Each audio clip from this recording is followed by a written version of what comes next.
inside that Nautilus in the Fury. There's your dive combo. Xayah to try and stay safe if people go in.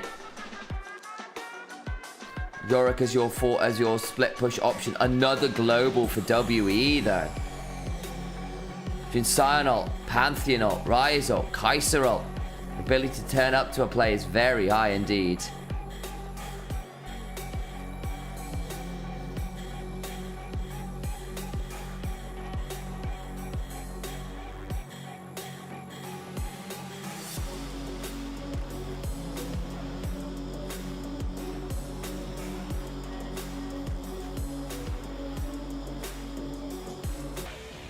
Well, let's get ready. Second or two, shall we?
Pause comes on through. It's the crowd chants finish.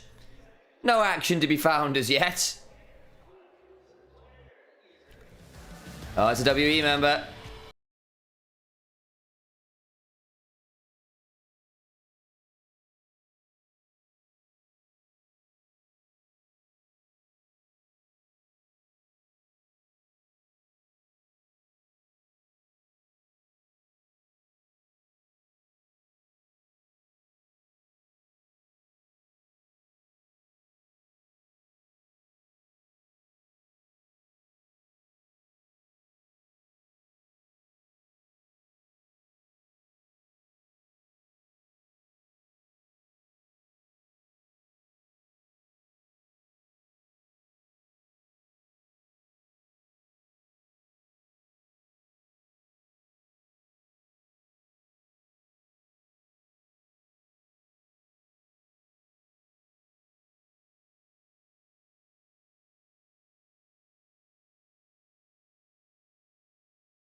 Camera of shame, exactly.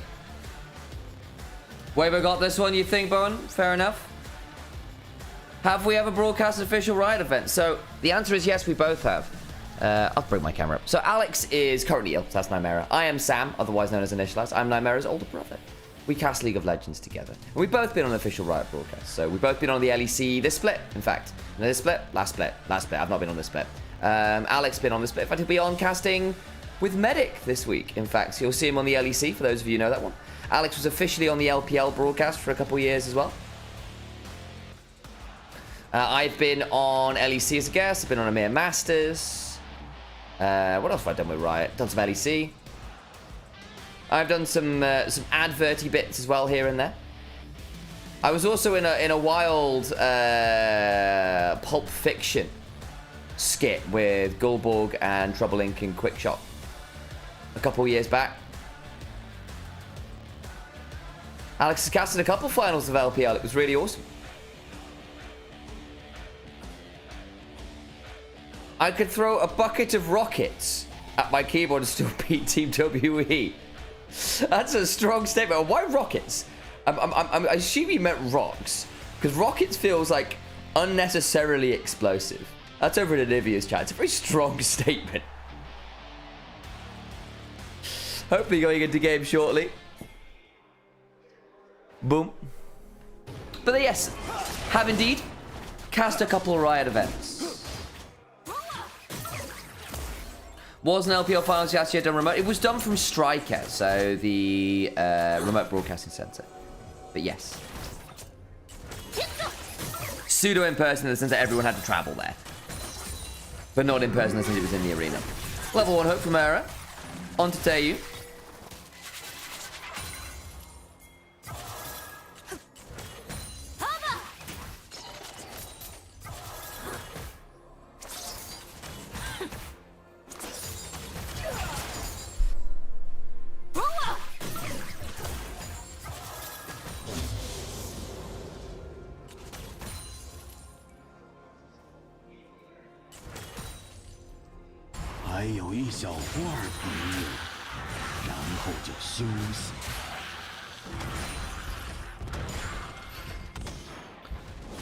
Loads of angry ghouls sent screeching at the backline. Did I turn the volume up? I hope I did. Hey Amber, good to see you. Welcome new friends. Hello. Rocks. It was Rocks for Conan. I was like, yeah, okay. Conan with the very strong sound. Rockets at the keyboard. He's a Heimerdinger player.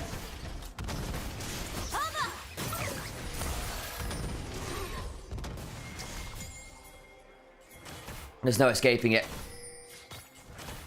Hang on, that's not a bad little gank angle. Monkey's found a good route around here. Gone past the wards. Skipped his whole quadrant to get down here. Oh, now this could be interesting. Spotted now. Good ward required. Light cleanses, stays alive. Aegis Assault comes on down. But Ura and Light are going to have to back off this. They will get dived otherwise, I feel.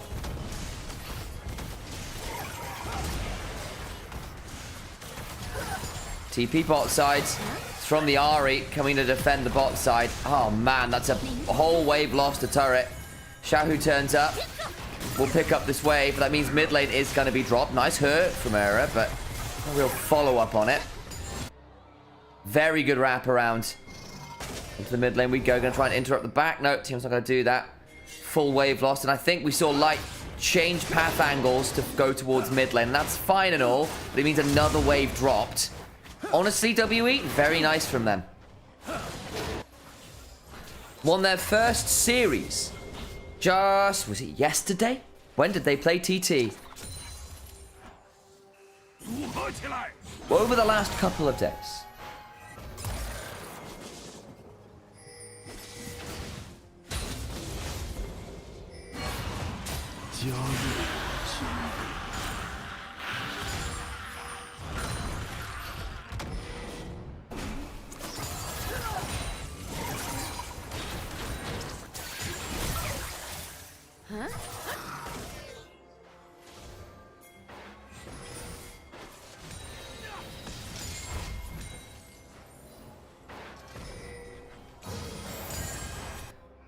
Monkey now looking mid lane. Lane swap still on. They've moved their bot lane as mid. Let's put Light in danger. Flashes away. Still gets hit by the shield vault, but gets to stay alive. Double root after. Flash from Vampire, flash from Monkey. They are really putting the screws on to this Xayah where they can, aren't they? Go Steve Trinity. Pleasure having you around as always.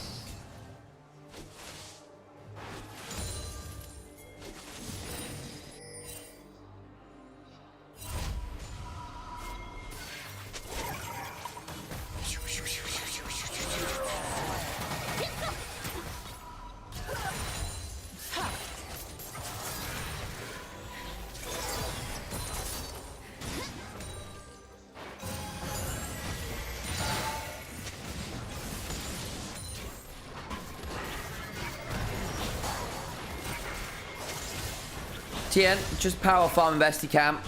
As much value out of this jungle.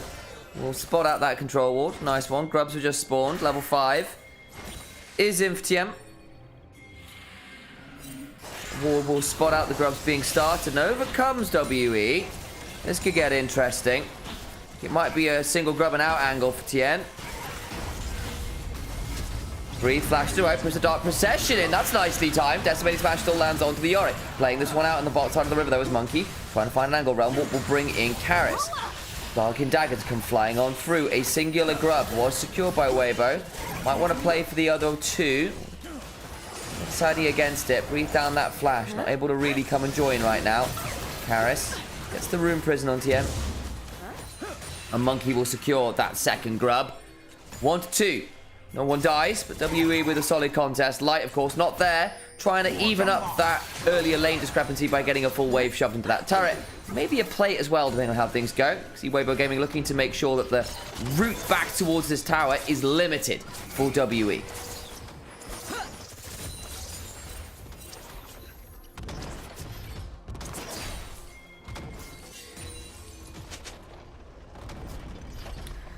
Oh my god, in time for game 1, start. Thank you, LPL, for Lord of Stalling. Yeah, a little bit.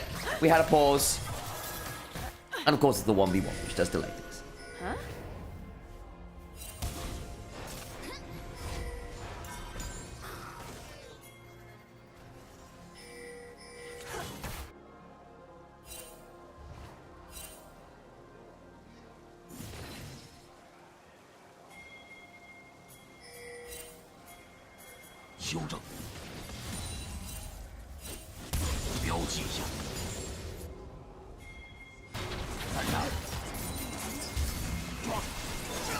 Righty then. In comes the Grand Starfall, but the feathers are there. Monkey, now in danger, throws down the Aegis Assault. Gonna get engaged on. The Hound's Pursuit came on through. Dark and Dagger Bleed. Not enough. Ult pop from Tien. Ult pop from Monkey. No additional summoners. Light. Surviving well. Charm lands onto the clone of Vampire, who is swift with the Shape Changer.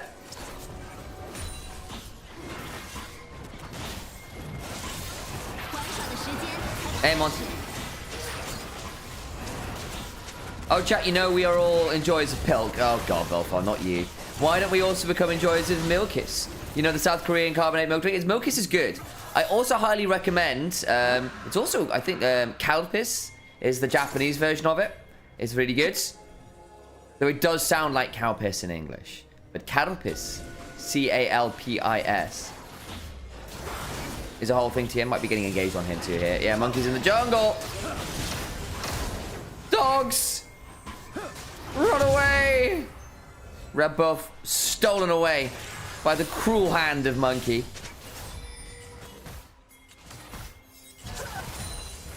I recommend Calpis, C-A-L.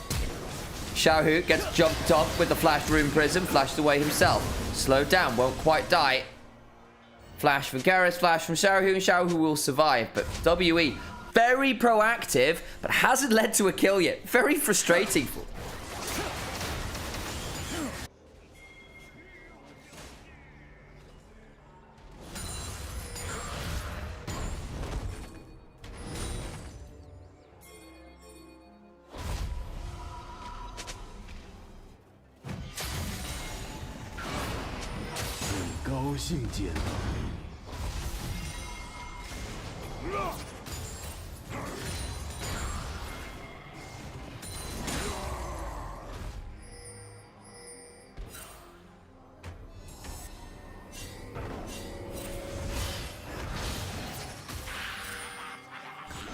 Those ghoul noises are just despicable. Great. Oh, there was Calpis beside Milkis when I bought Milkis and I thought it was just off-brand Milkis. No. Arguably, I think Calpis is the OG, even. I think. Been around for a long, long time.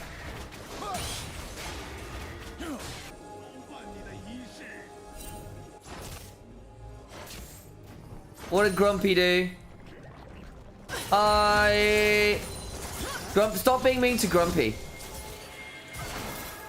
Leave Seraph alone. W got that draft.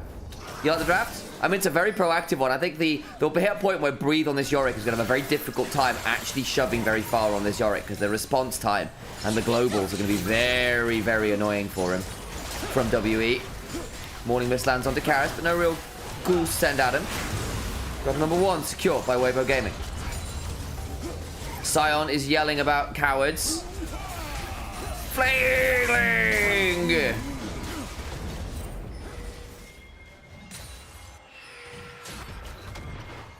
Xiaohu's going to claim a plate bot side though.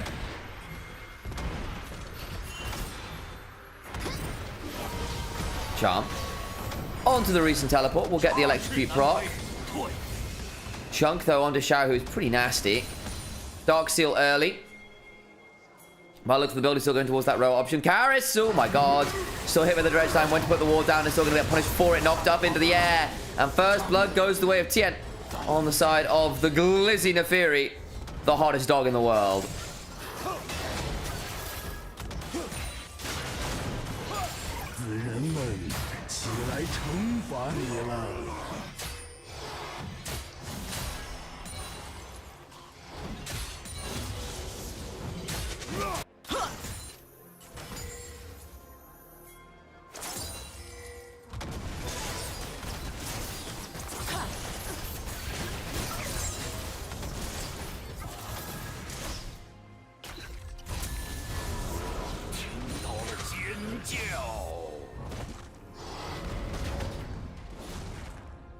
First blood, 11 minutes. What a game. I know. It's been a slow one, hasn't it?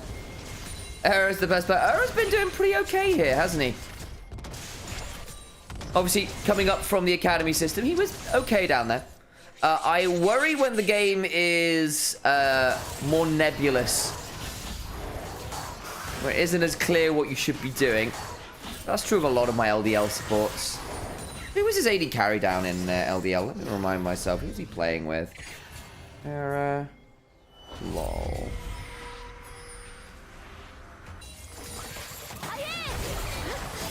Nice engage mid lane. Light flashes away. Still got the feathers to root. Gets Vampire stuck under the turret. 46 HP. A last order would have claimed him.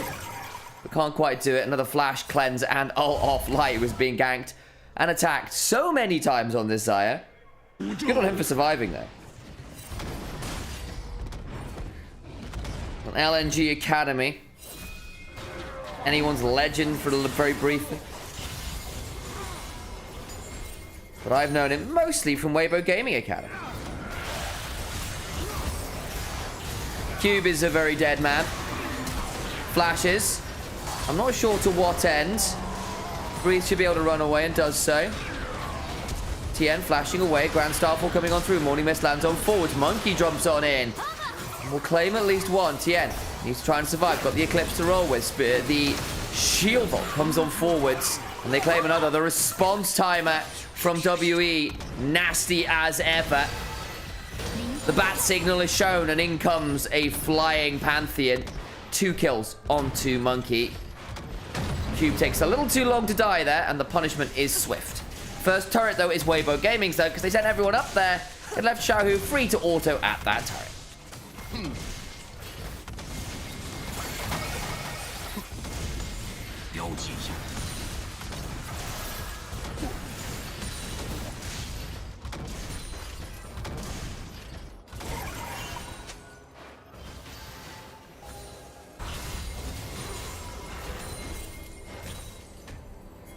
That's right, he's playing with Yummy, who's okay.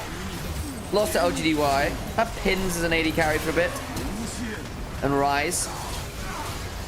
There's the kill, right? It just takes a long time. At which point, Kais is coming. Monkey's coming. Era tries to body block best he can. But then Tien hops towards the bush, throws out the Darkened Daggers. The Eclipse Shield is there, but a smite, a flash, and a dead dog.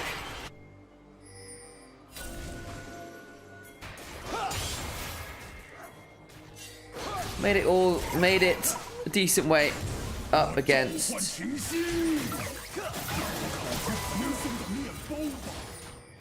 Oh, that's right. I remember now. Era was an AD carry and a mediocre one at that. He roll swapped to support. That's right.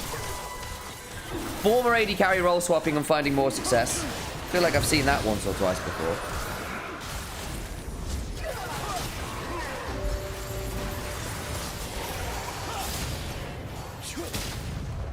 Big engage onto Monkey there, manages to escape. In the meantime, managed to get coffee on myself. It's a bit disappointing. I have to change shirt. We've got time until the next video. Yeah, we do. Okay, guys, I'm gonna be right back. I'm gonna get a new shirt. Managed to put my cup, take my cup away from my lips too aggressively, and I spilled coffee on my shirt. It's very sad. 1 second. I will return with a clean shirt.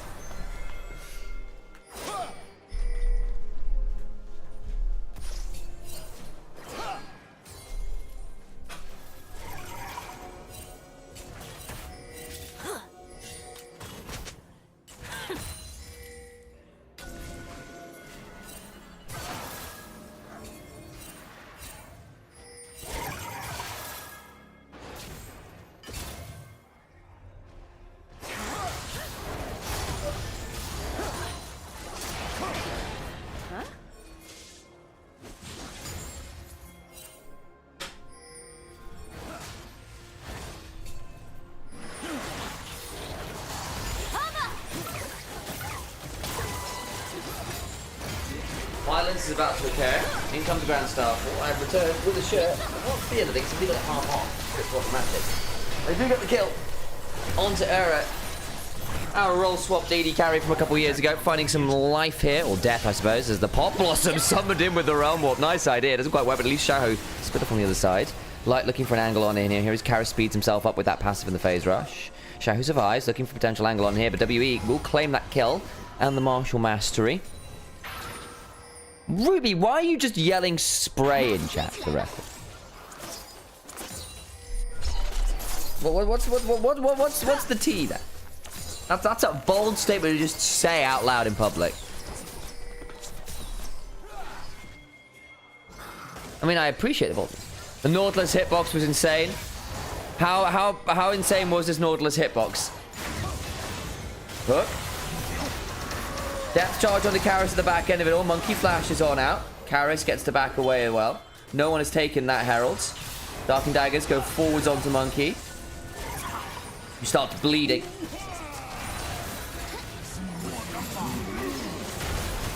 Oh, that's an unfortunate hook. Ura hits the wall.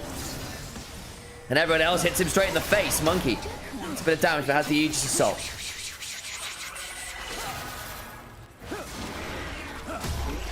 Monkey, 3-0-1 on this Pantheon, now in a great spot.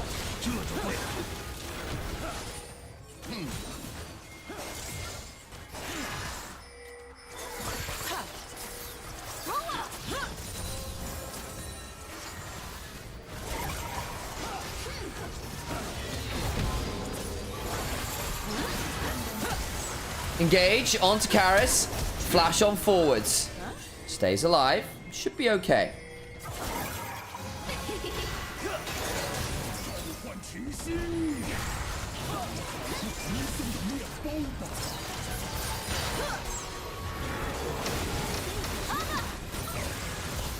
Dark and Daggers come on down.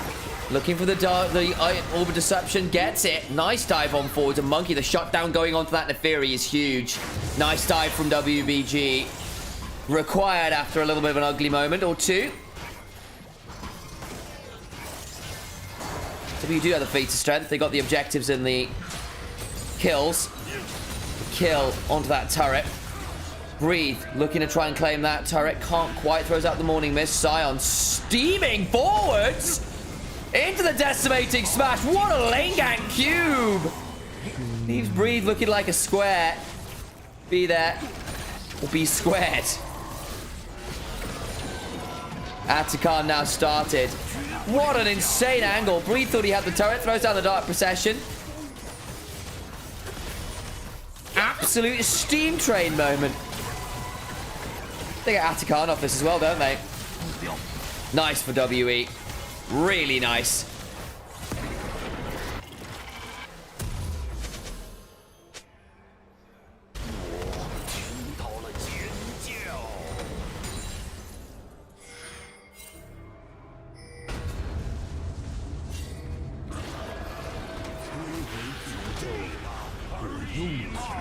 Charge!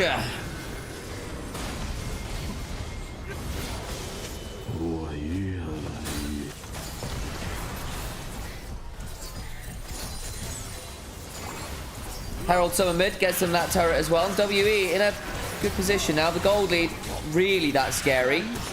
Their comp, its ability to continue to collapse on these side lanes is going to be very, very frustrating. Especially if they can pick up some more of these dragons. Xiaohu plays to get that additional turret though. So at least Weibo Gaming continuing to trade where they can. We dinos, we dance. We all Amber fans. Yeah, that doesn't quite fit the rhyme, though I appreciate the sentiment. Can we get it to rhyme?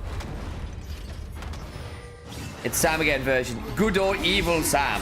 It's always evil Sam. That's the secret.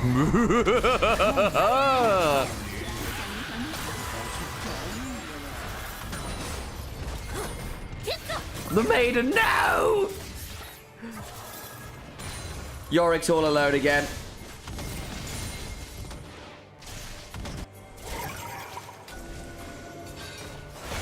Real estate investment would always be the death of it, but Monkey just ults in and goodbye Ura. 0-4-3 on this Nautilus has been target number 1 for the Nautilus. Tien gets jumped on. Eviscerates away. Will now call the pack. Hound's Pursuit. Not going to be quite in range. The dogs get hit up. That's about it. Looking for a lot more there. Can't quite. Still, this Pantheon is giga scary at this point. Sure, Tien should indeed also be threatening.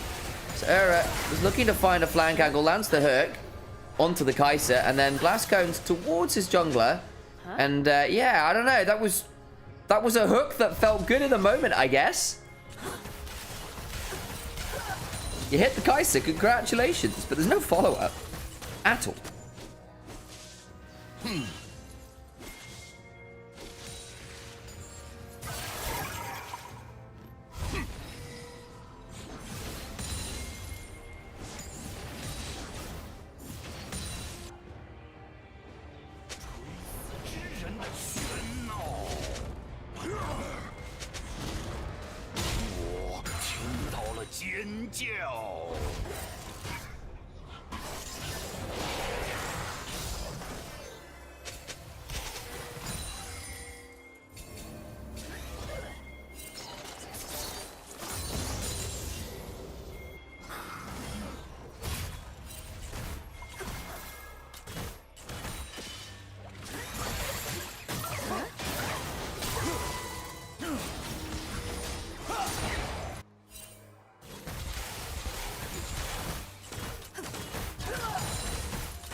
So,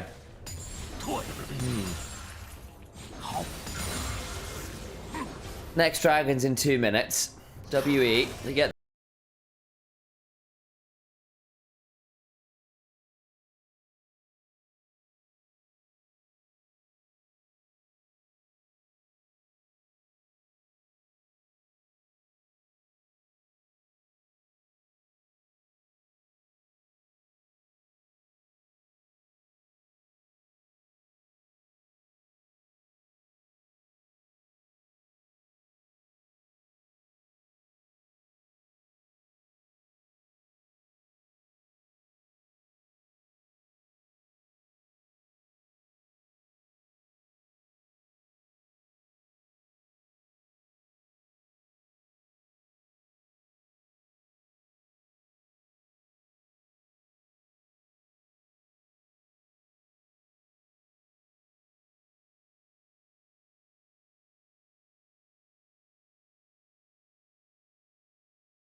欢迎回来，你不会在这儿待太久的。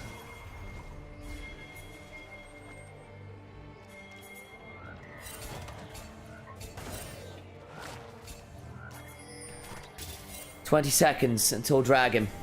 WE threatening around that Baron. Sion is ulting, looking for an angle. Realm Warp behind. Light's now in danger. Featherstorm's up. Flashes out of that Pop Blossom. Keeps Light safe. Now he gets to open up. The Deadly Plumage is running his pull back to Feathers too. It's a 1-for-1 right now. Breathe in trade for Vampire. Another pet of Feather Pulls. Looking for an angle over the wall is Xiaohu.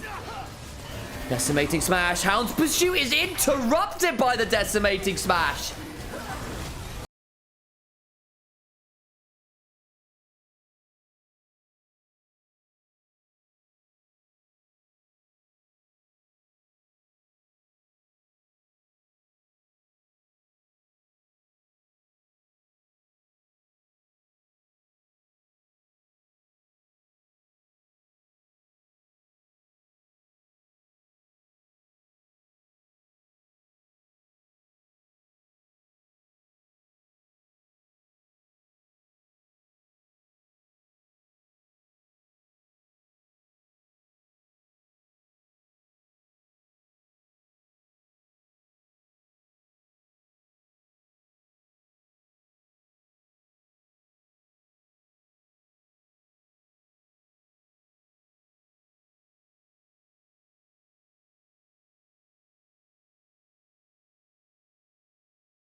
be no god, man is more than enough. And he has a spear straight through the heart of the entirety of Weibo's roster.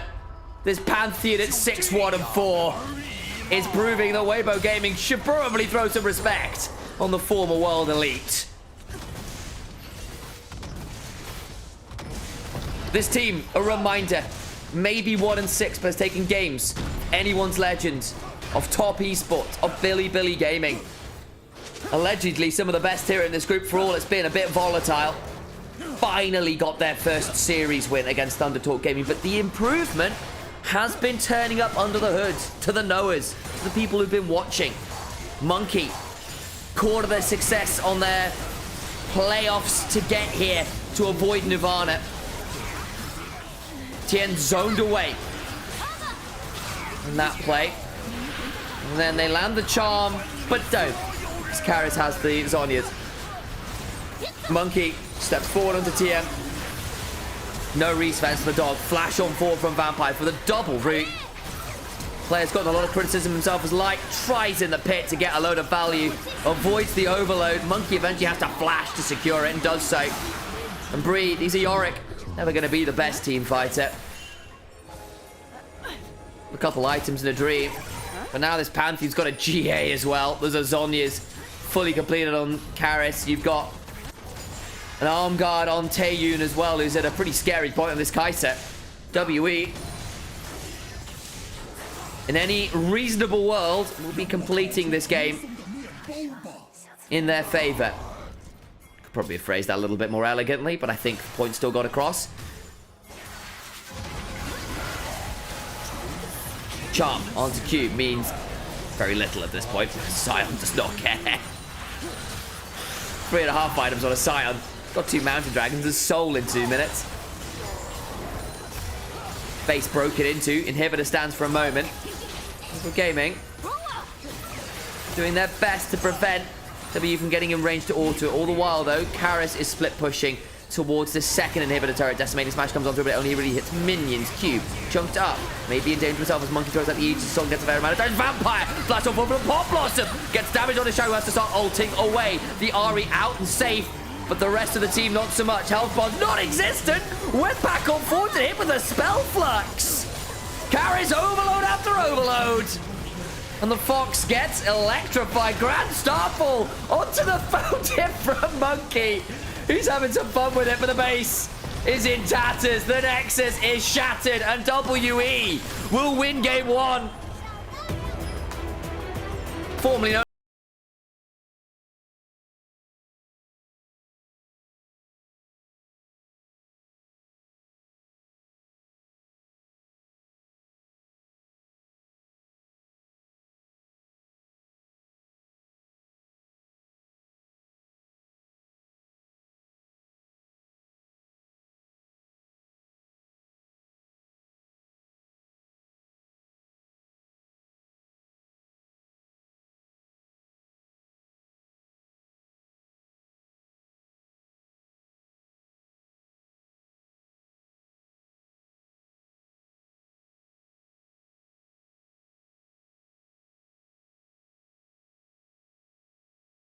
That Poppy value pretty high there on that front at the very least.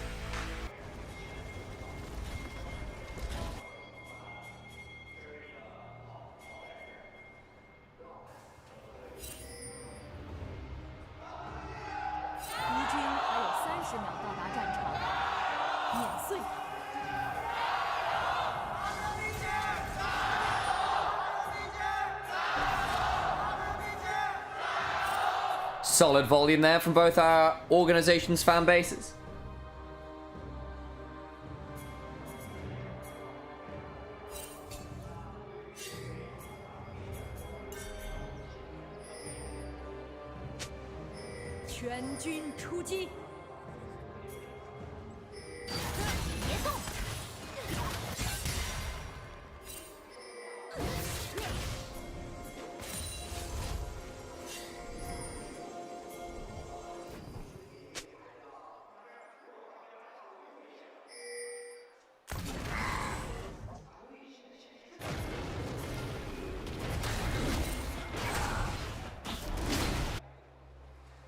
Hanging around in this bush here to see whether someone face checks.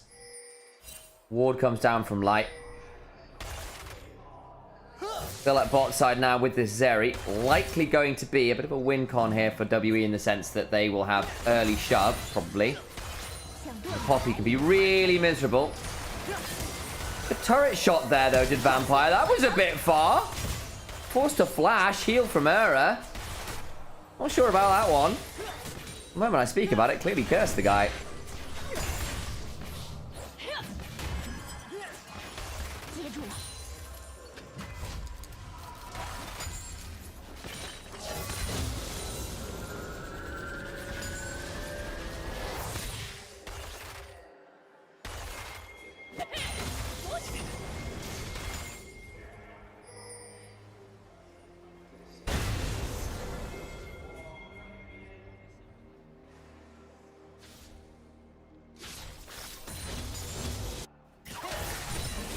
So, Vampire with the early reset. Oops. Fine enough, has level 2. Xiaohu unbinds his song. Just looking for a Q3. Cool skin.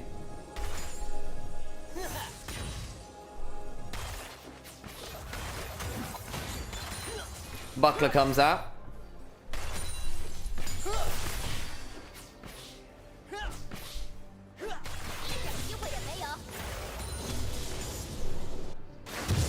Continues to be as obnoxious as they can be.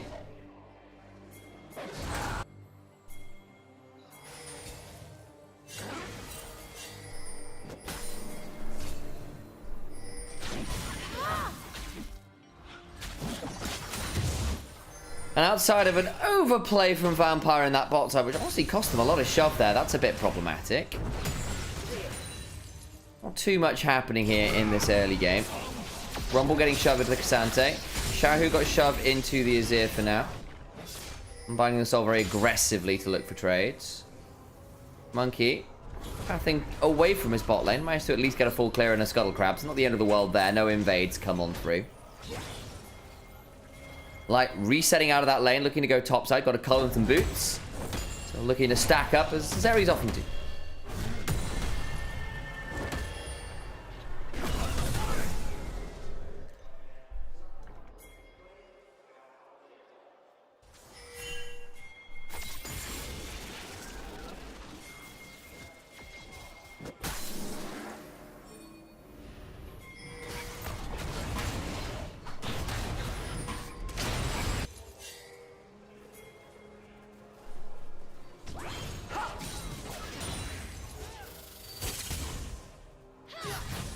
Breathe, now in danger. Jumped on with that heroic charge. Now needs to think about turning this around. Overheating, though, means no ability to use that scrap shield for a second or two longer. Gets away. Now, we're going to see an interrupt. Doesn't look like it. Reset comes on through. Has the teleport anyway, so should return. Tome Dark Seal. Happy enough with the grand state of things. Steals a few of the small raptors there, does Monkey. Nice work. Permafrosted. Doesn't have the Ixtal impact to get through the wall.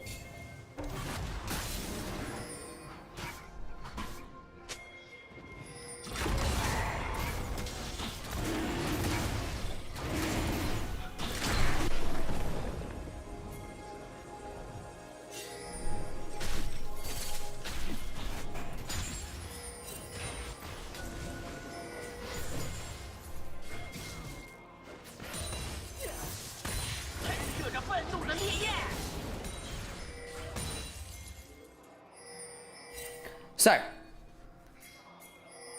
what do? Grub's up, 5 seconds. Dragon up, now.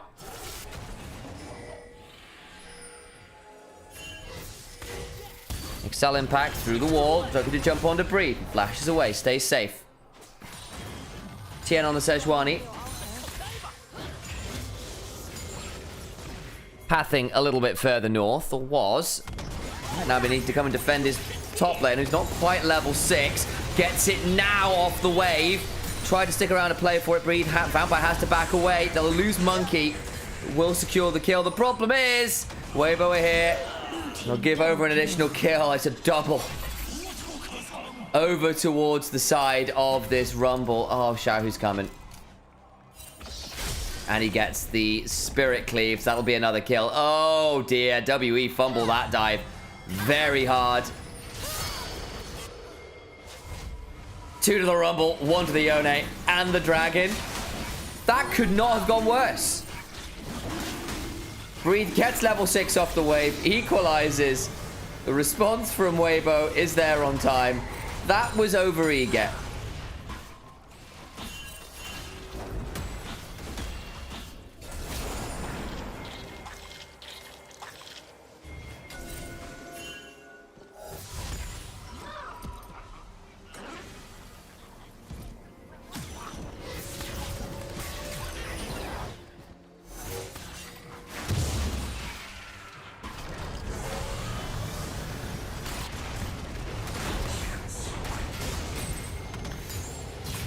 The level 6 gonna come on through off one more minion, charged into the wall, isn't stunned, gets to throw down the equalizer, and everyone cries a lot.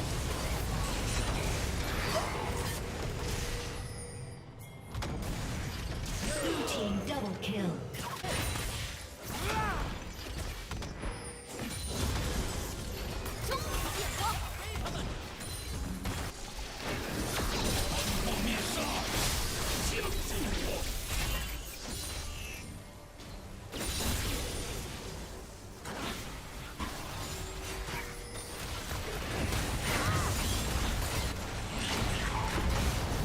Well, Chunk onto Monkey. Not too much avail. Stradigo, you turned up yesterday, but beginning to think you're a bot. But what channel are you specifically talking about who's restreaming the code stream? There's a few doing it with permission.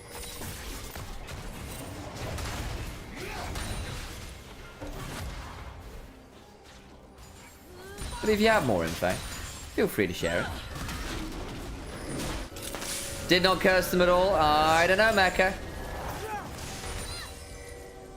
Still, WE only a few hundred gold behind. It could be worse, is the answer. The thing is, of course, that this Rumble is very strong.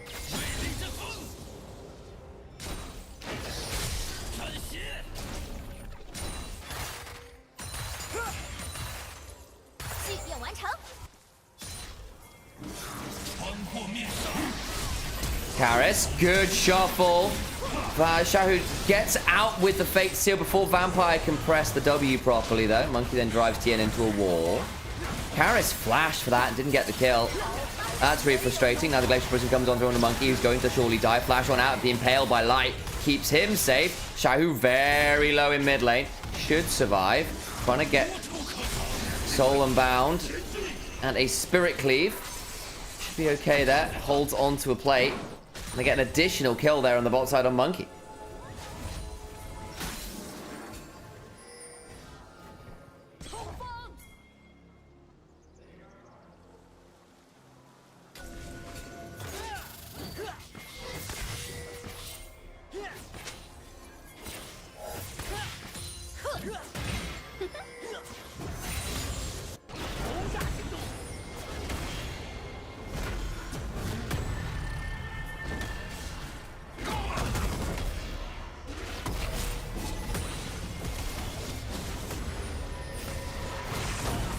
Well, Cube has gone all out.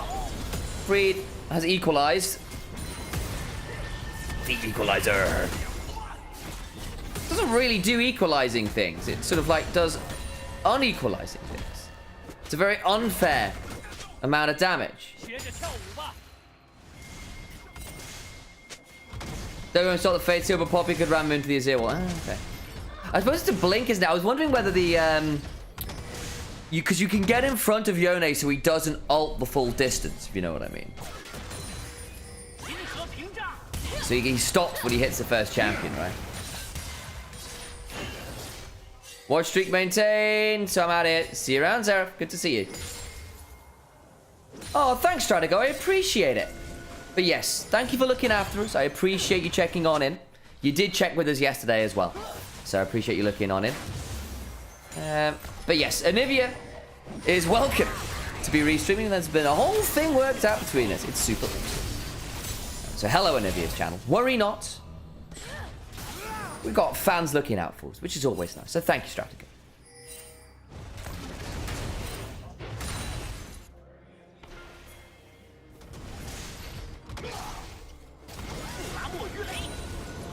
Breathe. Been attacked a lot this game and has done pretty well, all things said and done. Has unstoppable, you can shorten it. Exactly, that's my understanding, right? Because you sort of like, if you get in front of it, like, you don't go the full distance.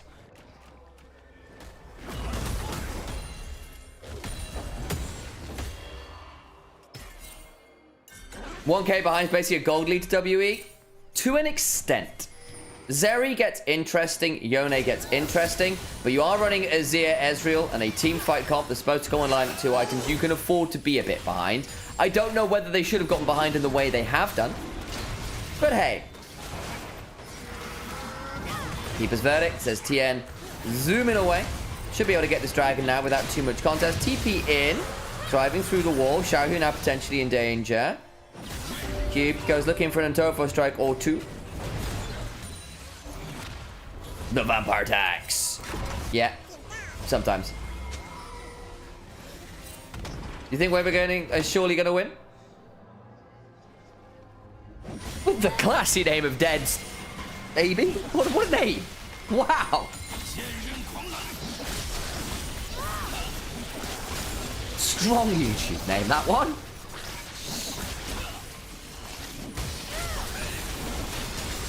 It's like that Redditor known as Rimjob Steve. Who offers great advice, but with the name that raises an eyebrow or two. Vampire, the best sport of the LPL? Man, the vampire cabal is real, isn't it?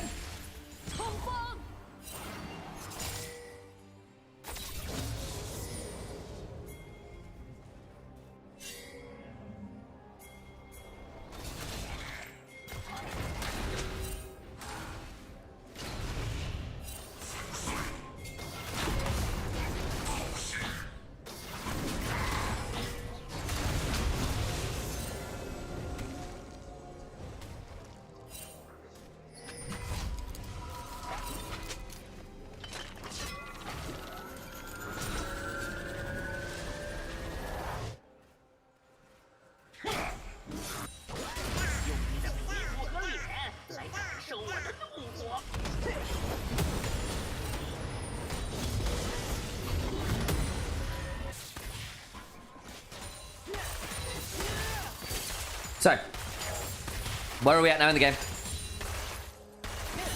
WE behind now a more significant amount of gold. 1,500 gold is meaningful. A lot of it being onto the Zeri is problematic. How Zeri got 1,000 gold ahead? A little beyond me. Got the kill, got the cull cash in. I think a plate or two is the honest answer. Up 20 CS somehow as well, which is wild for me.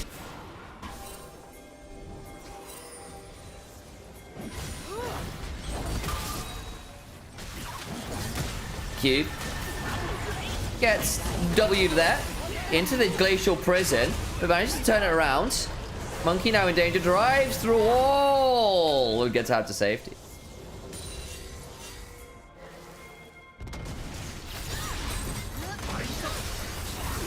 Plate sealed, flashed away from. Turn around now into Xiao, who got knocked up by that keeper's verdict on the tap. Unbinds his soul to get out safely, but is now down the ults. Q3 clears out the majority of the wave. Nice management of cooldowns there by Xiaohu on the Yone. Taeyun into the mid lane.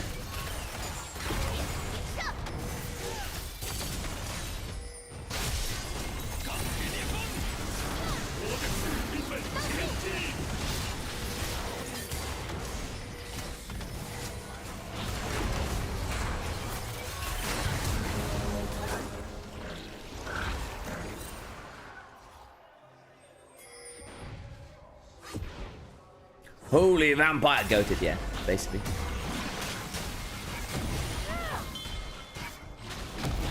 Base. Got the kill on the Xiaohu. The work there is done. Q3 pulled back on the breathe. Taken all out. Now Harris in danger. Flash away. Get that one too. Let's look at the replay onto Xiaohu. Not to wait at chat for a second or two. He was dead. Edge, I say. Herald will go over the way of Wave, but that's feats of strength.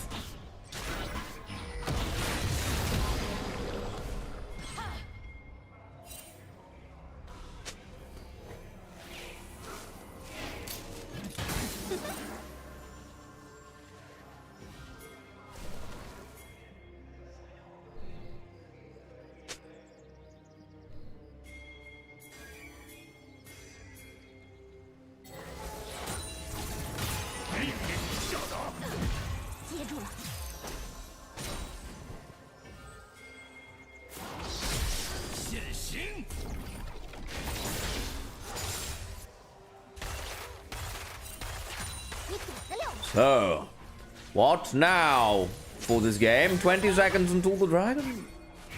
That would be a second dragon for either team. Yes, it would. I'm getting increasingly on edge as I'm alone.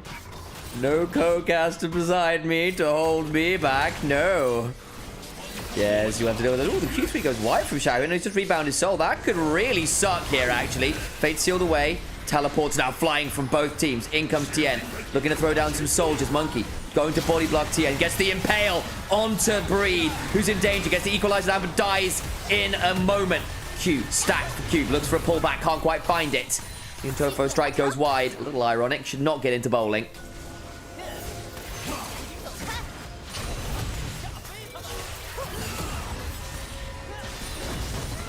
Nice Q3 pullback onto Tien into the grasp proc.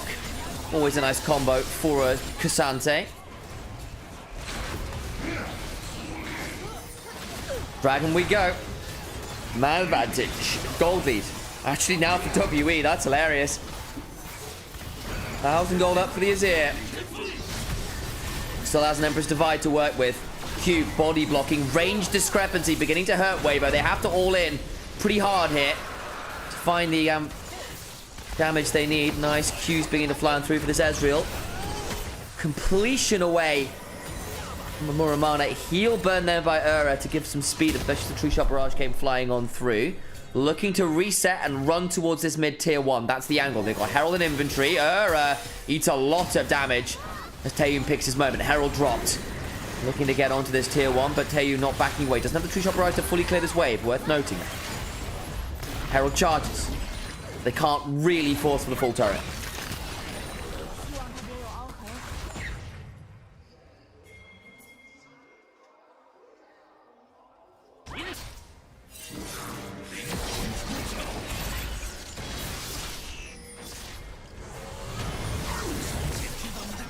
There's the ult away. The thing is, then the teleports come flying. Xiao doesn't have the ult. Karis in a very scary position as Monkey looks for the impale on the TP and makes Breed really suffer for it. Dies a horrible death. They get that one. They got the man advantage. Good combo.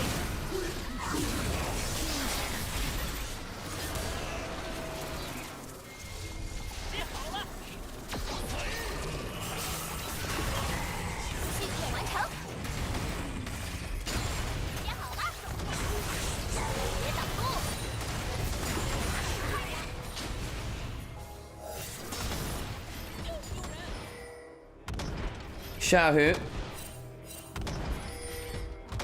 gets that turret. Interrupt on the back there. Got out to safety, did Karis somehow. Had to burn the ultimate. Got the turret. Now they're looking bot side. Xiaohu's got a flash. Maybe has to burn it as the upheaval comes crashing on down. Flash now blown. Xiaohu picks up a few of these roses where and when he can. Glacial Prison. Cleansed away from by Taeyun. Tried to hold it and went, okay, actually do have to blow that cooldown.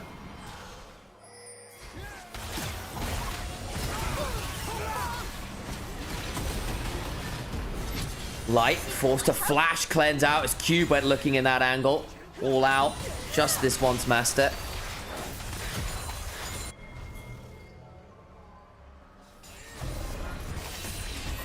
Xiao rebinds his soul. Been attacked a lot down the sideline. TPing out. Does it. Safely out. But again, Xiaohu, every time he's in this bot lane, WE are there to try and attack him.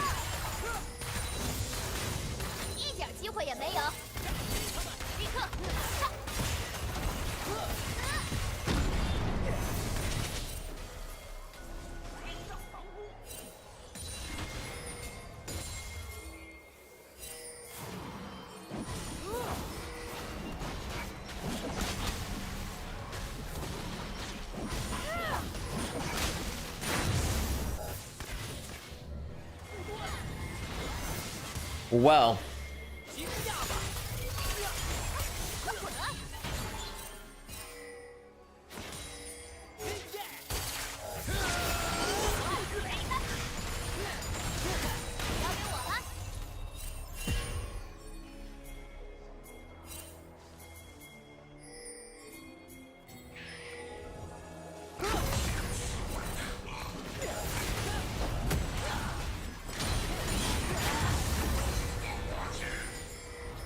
Well.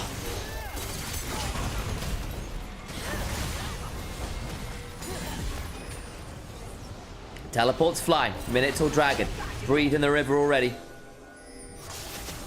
Double items completed for the WE carries. Portland, the Nashes, the Muramana in. On the other side, though, Zeri nearly at that Lord Dom's 3-item Zeri. A terrifying breakpoint. Xiaohu not quite at that Immortal Shield, but I would really love that. Just as I say it, goes back and completes it. Big moment for him. 1,000 gold lead for Weibo Gaming, but how much does that mean in the grand scheme of things? NLR just picked up by Karis. Two-shot barrage, tags a couple, break the frost armor. Could be valuable here. No wards in the river though. It would be sole point. Full W if they could secure this dragon. Mid tier 1 has fallen as well.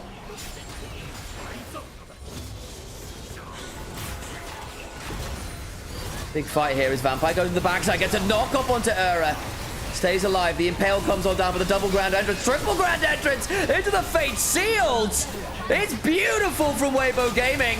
Vampire goes looking for an engage and fumbles it entirely. The whole team is dead but Karis.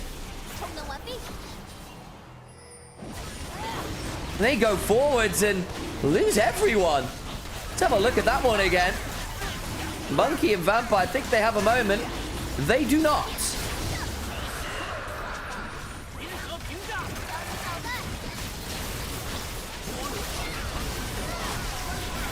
Let's have a look at that one again. Vampire goes in, gets the knockup, but it's only onto a Rakan. They get impaled on the Sejuani, and then massive quickness grand entrance combo into the Fate Seal, and everyone dies.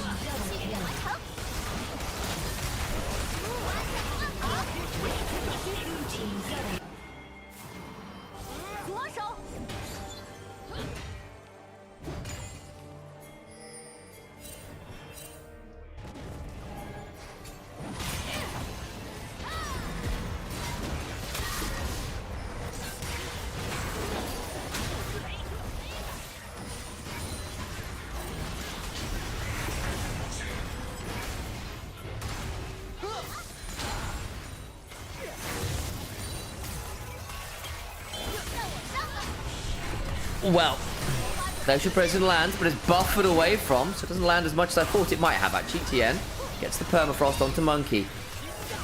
Best to stay alive. Xiaohu binds the soul. The Impale onto the Yone. He's so low, but gets a Fate Sealed. Immortal Shield Bow. Won't be enough to keep him alive. Now Ura is in danger. He's gone very deep. Finally brought down. Karis gets the double.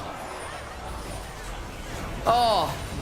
Xiaohu thought he had a moment, but there's the Yone nerves hitting. Can't buffer through CC the way he used to, eh? QSS might be in order at some point this game, but now you've lost your support, you've lost your mid lane and Baron on the table. You're going to try and contest this. Breathe, Light, trying to find an angle. No ult for Light, no ult for Tien. Needs to find a way into the pit. In danger now as he himself gets chunked very low. Ultra Shock Laser chunks up Cube just vaguely. 2,000 HP. Tien looking for the flash angle and can't quite. They turn now to burn. Arctic Assault over the wall. Slow onto Vampire, courtesy of the Electro Harpoon. Baron secured by WE. That one looked a bit better.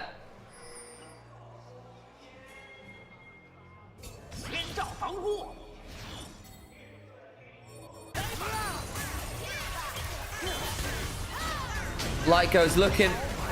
Glacial Prison doesn't land because Karis gets rapidly McHale'd. That's what happened. And then soldiers everywhere. Mate, Breathe can't come on in. Xiaohu gets caught rebinding his soul. The Fate Seal doesn't get Karis. Means the Azir with his army of sand soldiers, can murder through the Yone and the Rakan. Drama. Cinema, says Long. I agree. WE 2-0? Might be. Hope WE win. Be something, wouldn't it? 3 items now for the Zeri. Can be a carry condition. Monkey gets the Impale. Damage back is pretty decent, but that's just a very dead Scorpion. Where's the rest of the team? Why was he there by himself? These questions and more. Not to have answers.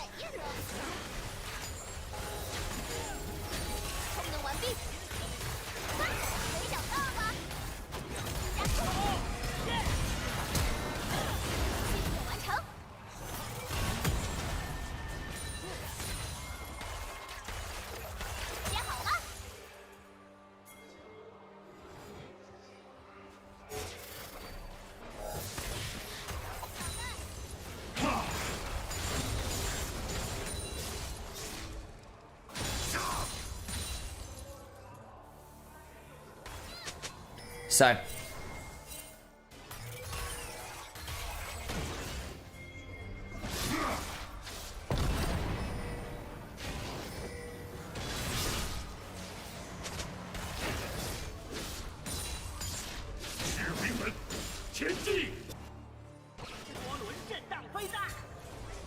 $40 seconds until Dragon. Baron hasn't earned that much gold. It's earned some. WE in a good position now in the river. They're the ones with the vision control this time around.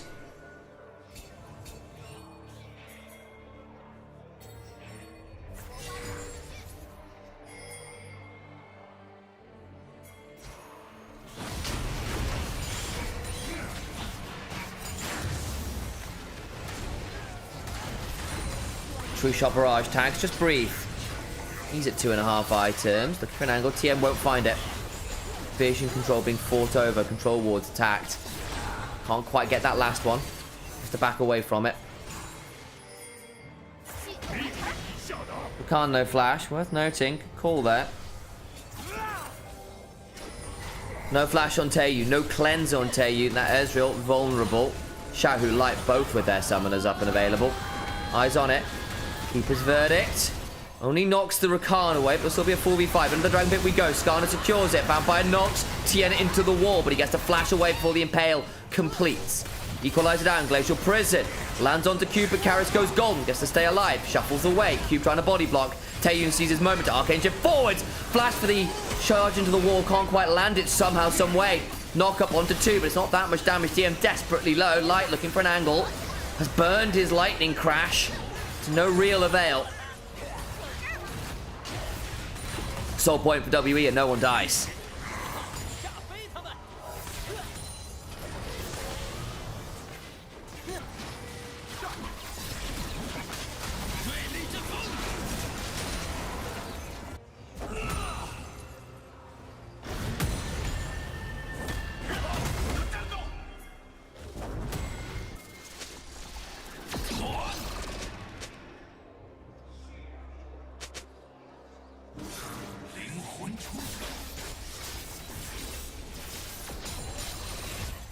Okay.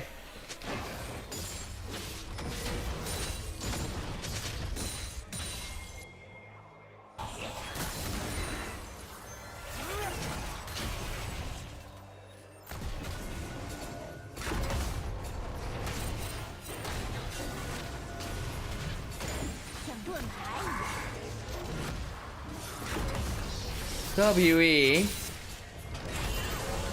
Now waiting for a minute on Baron spawn. Weibo Gaming. Couple fights in a row now that haven't gone their way. The Rumble. Bruiser build. An okay spot. 7 stacks on the Dark Seal. The Void Staff on its way to completion. Still stuck at 2 items here for the Yone. Would love that Infinity Edge. It's another big spike in power, but Karis and Taeyun are really online at this point. Light yet to really get a clean Zeri fight. 303, 3.5 items. The possibility is there.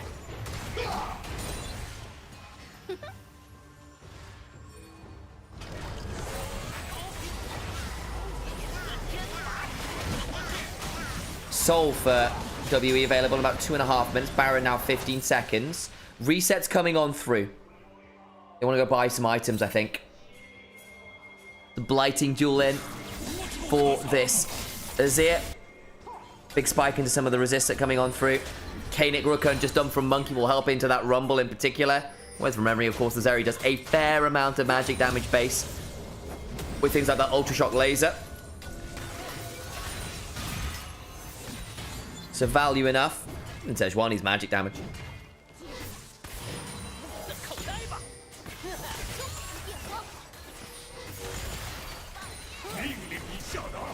Wards swept away by WE. Starting it up. Farsight alteration down. Teleports flying. Taeyu lost a bit of damage here to something. Down to half HP. Tien with a flank angle can get into the pit. Being held at 7k. On a flank. Spotted by the Farsight alteration. Gonna try and drive onto the Rakan. Battle down to Zhao. Impaled just wide. Nura gets out to safety. Monkey went looking for the pick. Can't find it. Zeri W's physical notes are ultimate magic because of the AP build issues. Ah, that's how they manage the AP build issues. Thank you very much. I was thinking, of course, back with the AP, Zeri. Used to be very much the W that was a lot of the early poke. Appreciated, Alex. Cleansed away is Cube because of the Mikhails. Equalizer down. Lightning Crash down. Glacial Prison down. But WE forced to reset, and that means a Baron start for Weibo Gaming. Here we go. Vampire with the Keeper's Verdict. Teleports flying. Need to knock someone away. Can't. Well, they're going to look for the fight instead. Steadfast Present comes on down, but Vampire now in danger. Permafrost that just goes down. Cube on the other side. Looking at the end of the backside. They've lost 2 already. Frontline down. Carries down to a 3rd HP. Gets to flash away. Slides over the wall. Taeyu looking for an angle. Lands the Essence. 2-shot barrage is Reds. Gets a kill. Not bad, Taeyu. Not bad. Reads the Unbound Soul, and Xiaohu kicks himself a bit for that one. Still, 3 members dead and a Baron. You take that as Weibo Gaming. 20 seconds for this dragon spawning. So for WE. Xiaohu going to be dead for 35 of them. Monkey not there, though, on spawn. World where Weibo can just rush it. No Keeper's Verdict available for Vampire. Monkey gets absolutely burned alive. Rumble at this point does not give a damn about the Scar on his HP pool. That's for sure, even with the Kanik Rukun. Cube drags Light all out, but can't secure the kill. And Zeri gets to do some fun things. Dragon secured, Soul Point now for Weibo Gaming as well.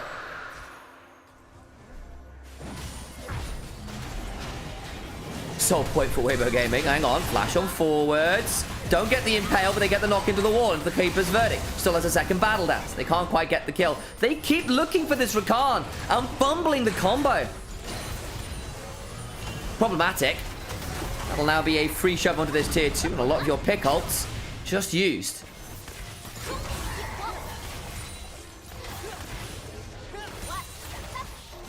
Zeri now at 4 items and a QSS. Locking her down is going to be a tall order. You've got the range if you're there in the first place. Set up. Vision secured. Sightlines in. Weibo, though, there first. Their ability to punish you for face checking. Pretty damn significant.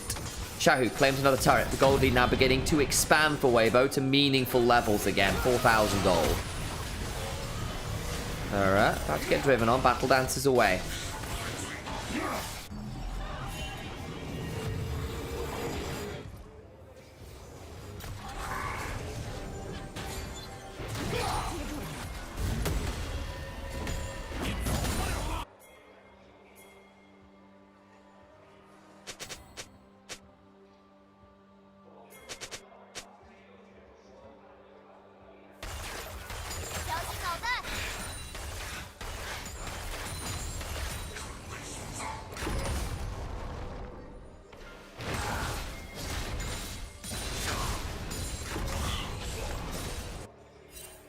Taeyu, 4 items now on this Ezreal too. Just picked up a Cyrilda's.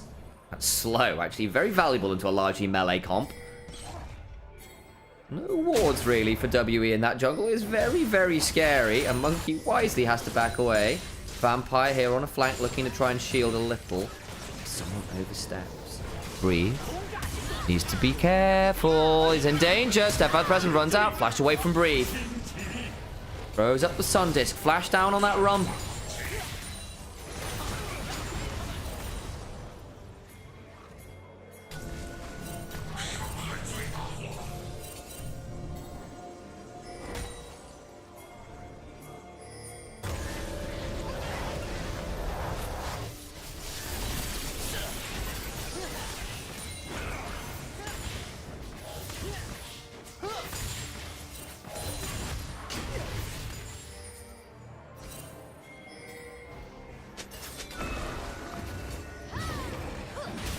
Blast cone over the wall.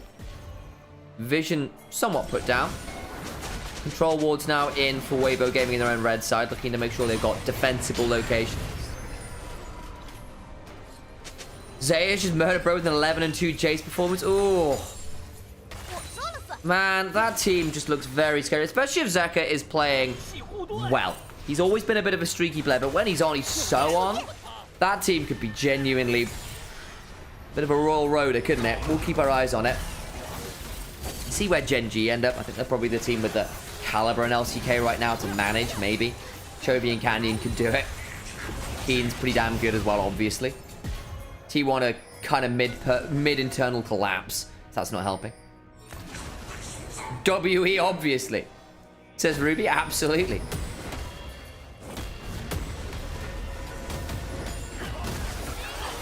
Shot barrage will spot out some. Minute until drag.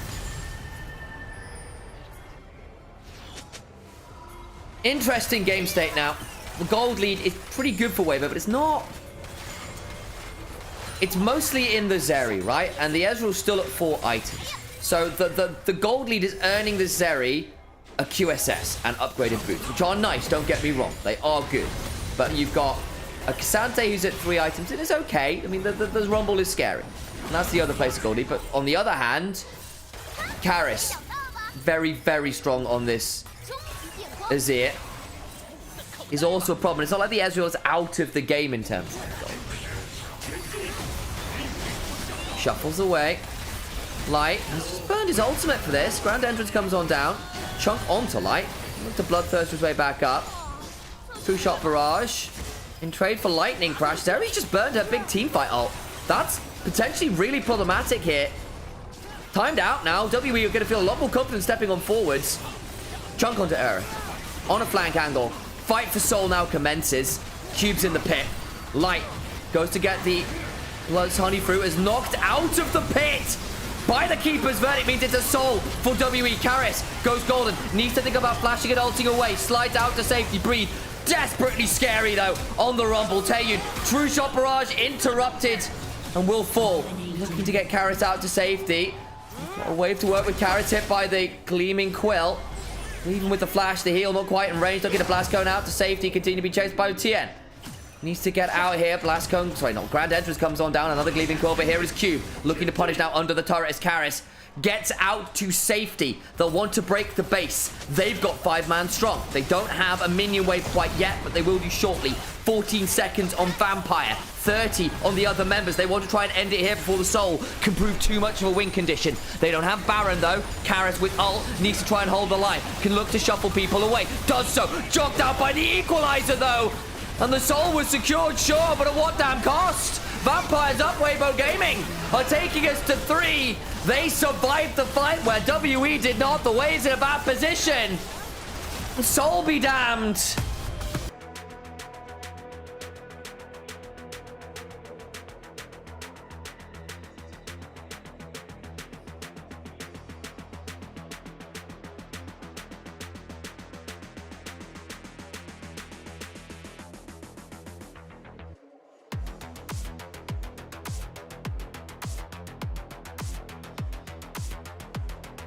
Aurora for Xiaohu.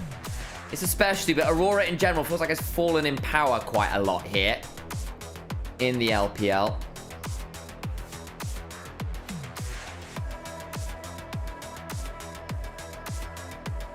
Onto the Rift.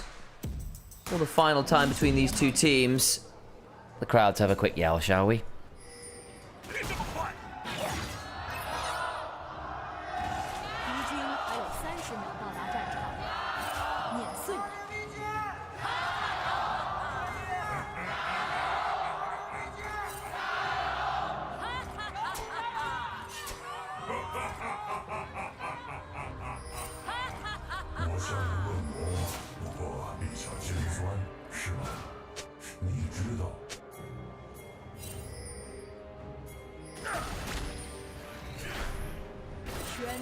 出击！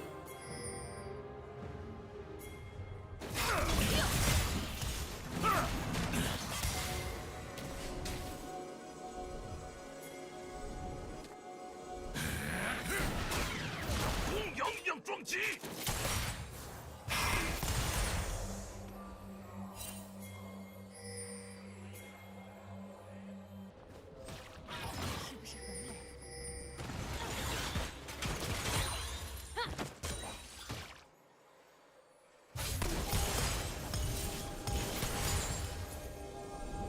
Bot side, Vampire. Gets a bit of a stun there onto Ura.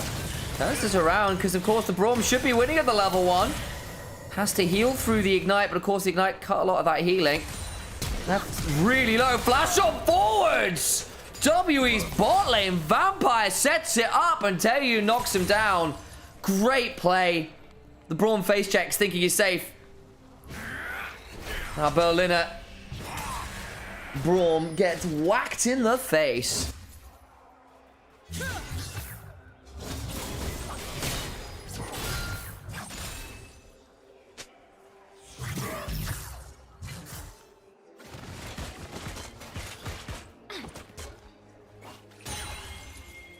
Burns a flash. Don't get me wrong. W had to commit for it, but they get that first blood. Jin goes back, picks up some boots. A lot safer now in a lane that can be a little bit obnoxious if you get hit by the slows.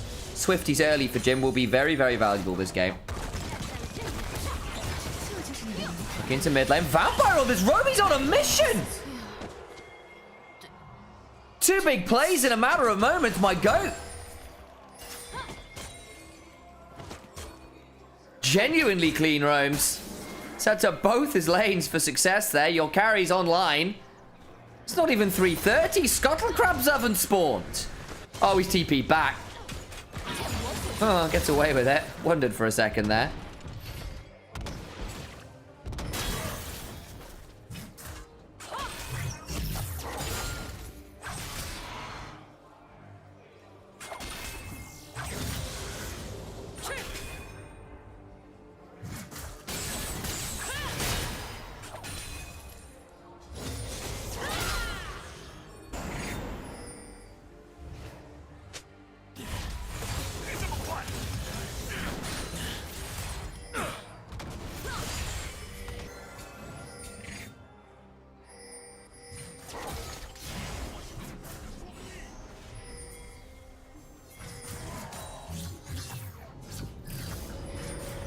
Breathe.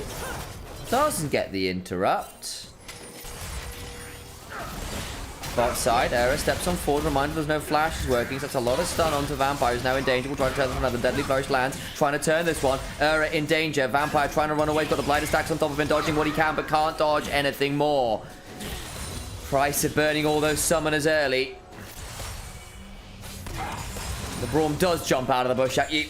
Now you can't turn it around. Important kill for Weibo Gaming Spot.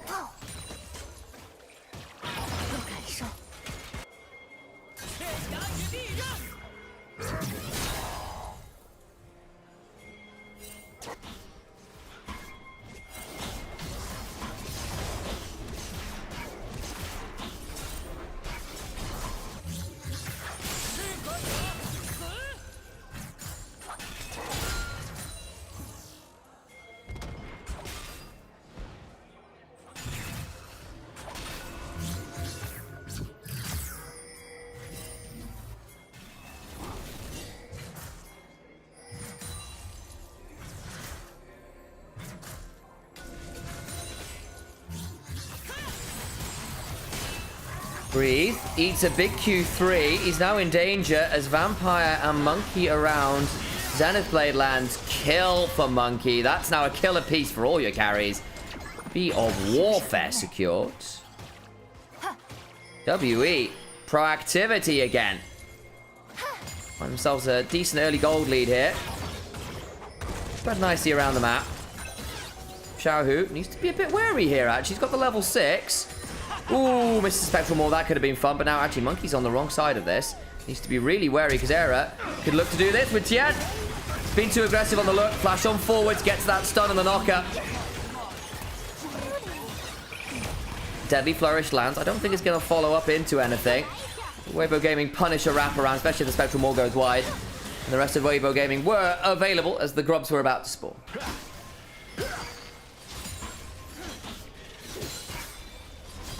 Should be able to claim these grubs, no issue.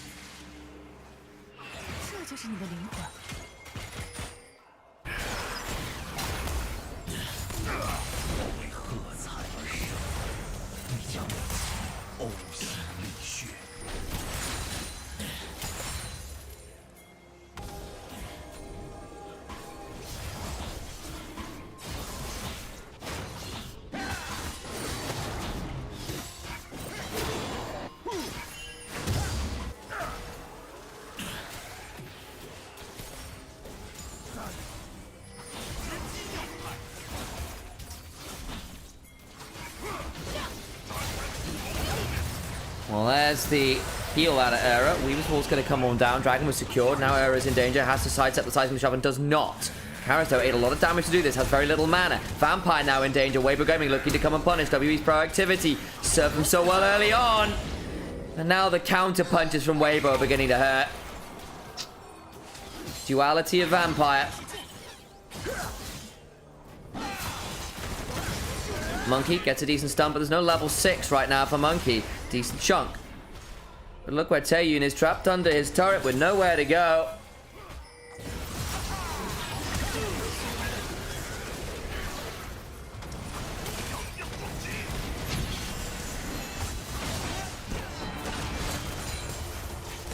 Chunks come on through.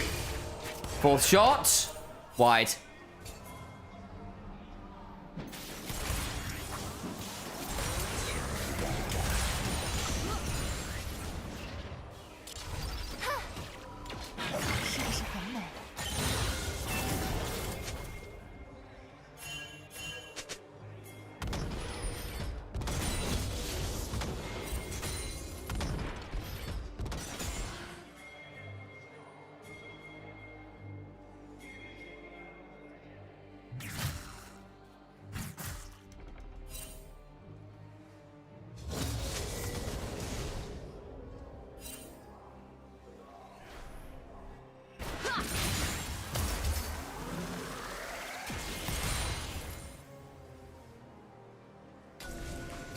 Well then. Weird old game state. Gold lead. Disappeared for WE. Xiaohu now at 2-1. 4 stacks on the Dark Seal. Light also back in touching distance of Taeyun, who was significantly ahead.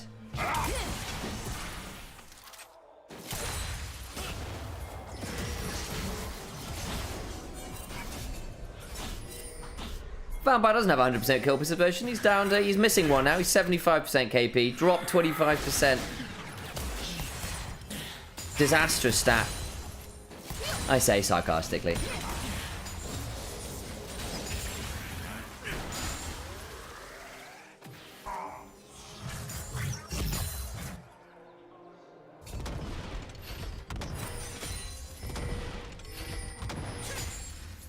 In a perfect world, we could have Twitch casters commenting on physical sports. That'd be great fun.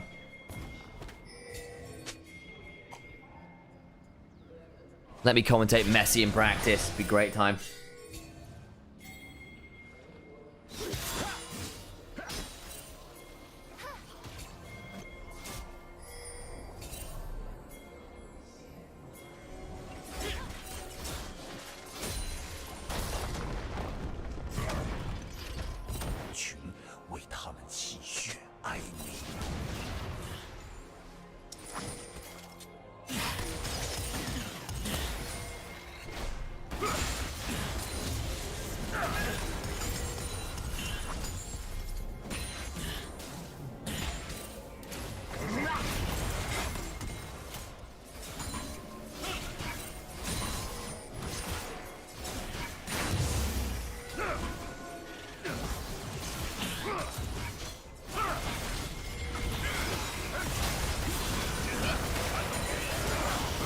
Chains of Corruption land. Vampire in so much danger. Just gets absolutely eviscerated. Cube turns up. It's a bit too late. Tien is low, but still kind of okay. Xiao now looking for the Between Worlds. Lands the Weirding. Gets the twofold Hex and Cube dies as well. Oh, WE, that one was messy.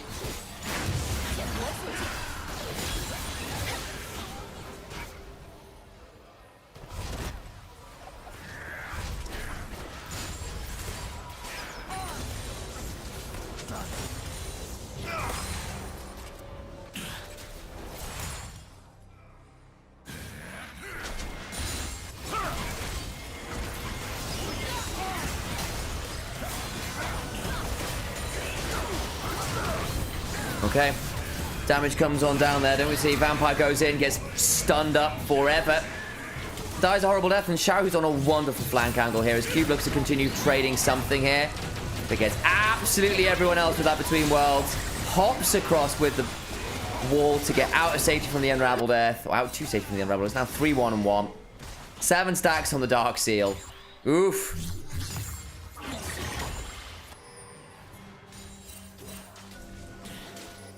Team WE win these? Okay.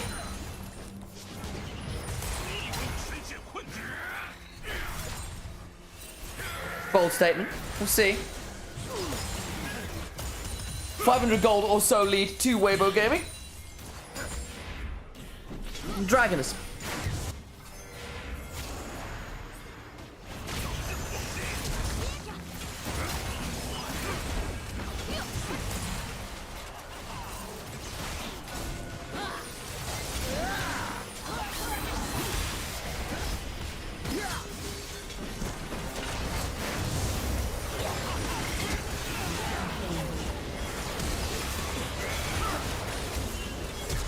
Damage is brutal from WE here. Found 2 in short order. The Braum after as well. Great stuff from them. Weibo Gaming caught out, and Xiao had to flash out to safety. Reset City for Monkey. He can look for another breathe. Now in danger. Lacerates to kind of get to safety with some Drakehound steps, and does get out, but everyone else is dead. Xiao's going to reset. Dragon. Now probably WE for the taking. Big comeback for them. They needed it.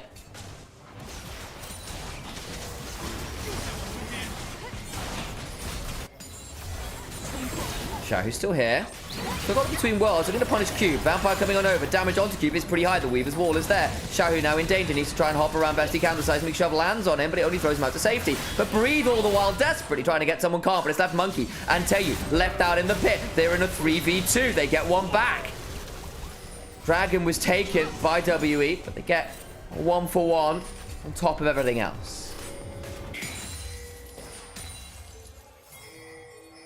That was a weird sequence.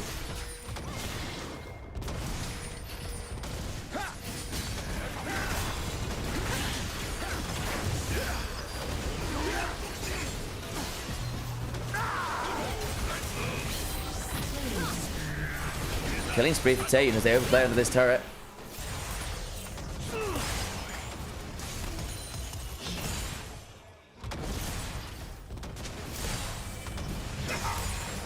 Deadly Flourish lands.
Herald, start up now for WE.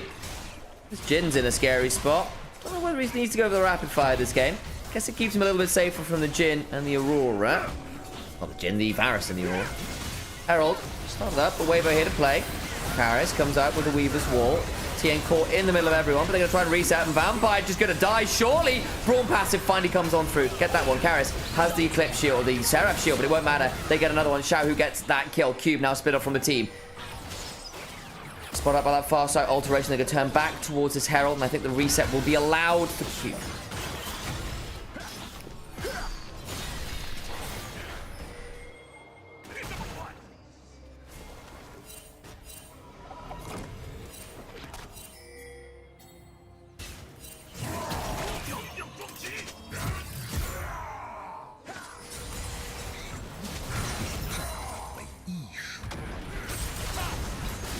Well, damage now onto this turret.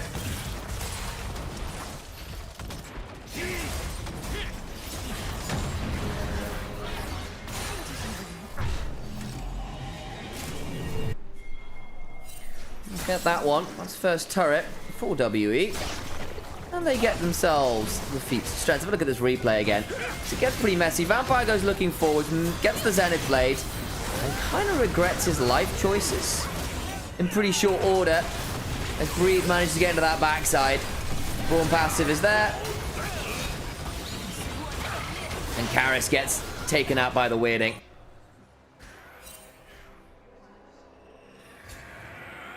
Xiaohu now with a Ludens, with a 10-stack Medjais. Feeling very confident this game. The book is in.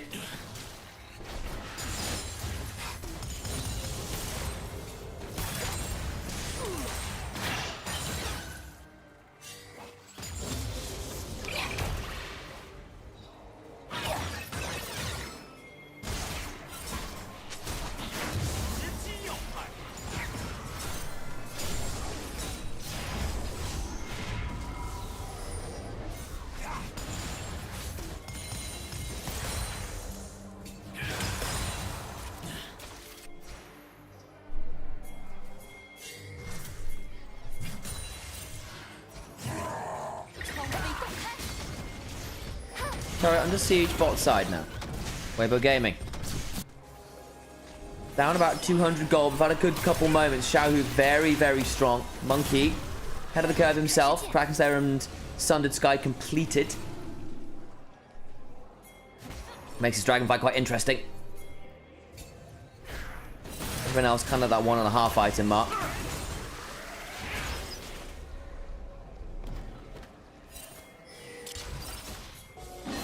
Tien jumps on the cube. Tries to read with the wind becomes lightning and the dash over the wall. Doesn't.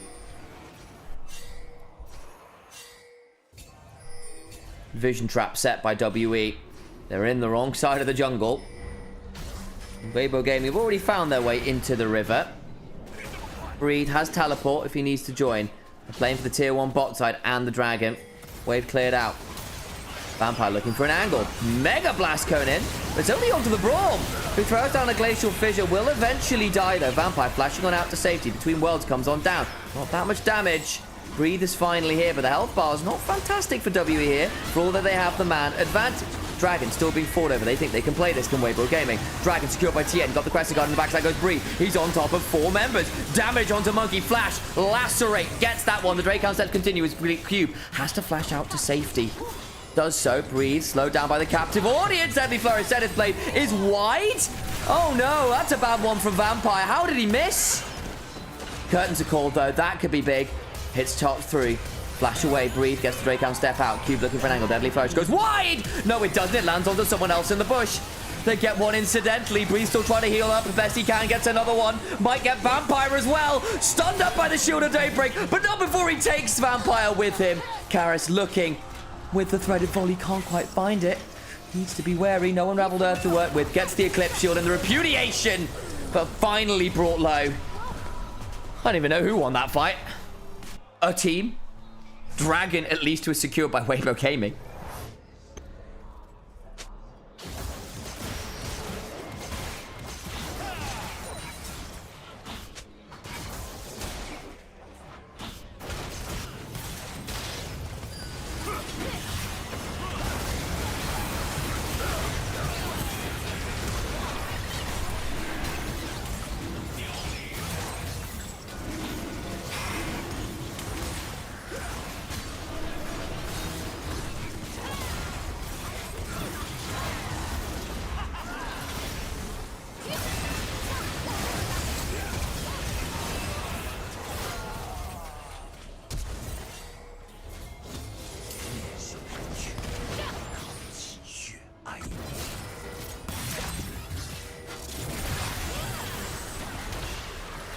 This is the replay.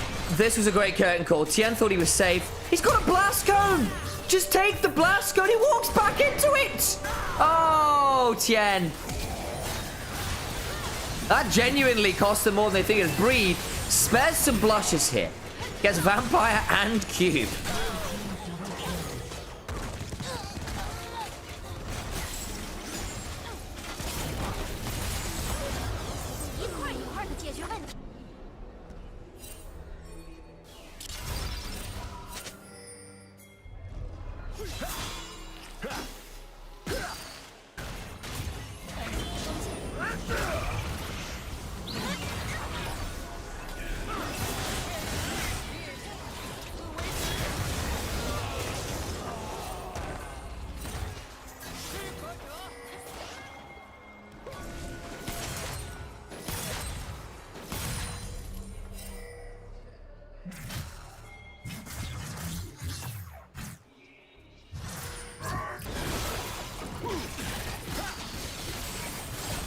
Khan's being started by Weibo Gaming. A shove up from WE into the mid lane. Looking to trade that one out.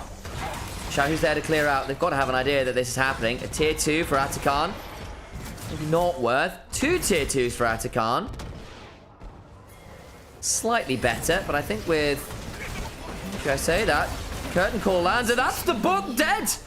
Page is torn out. Great combo.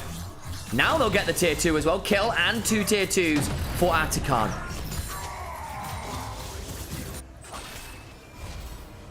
Two kills for Atakan, 2 for Weibo. Fair.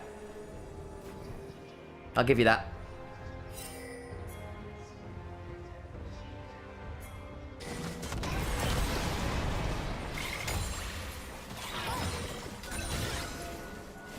What happened here? Just caught out.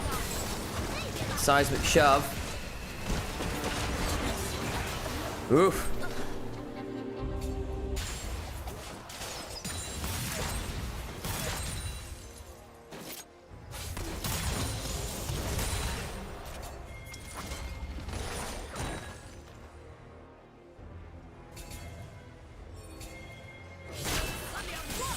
What a weird game. Weibo Gaming now down 2,500 gold. They got the Atakan. Xiaohu's really bad at carrying from a lead. Can be. Unfortunate death there. Light. Stunned up. Last going away, but there's Cube waiting for him. Xiaohu now in danger. Deadly Flourish lands. And that flash on forward for the Heartbreaker. Light. Seeing dark for at least 40 seconds. Also falls a double to Monkey. And now you can look at Baron spawning in about 5 seconds. Weibo Gaming, moment that looked like a really good window to accelerate the game from their end.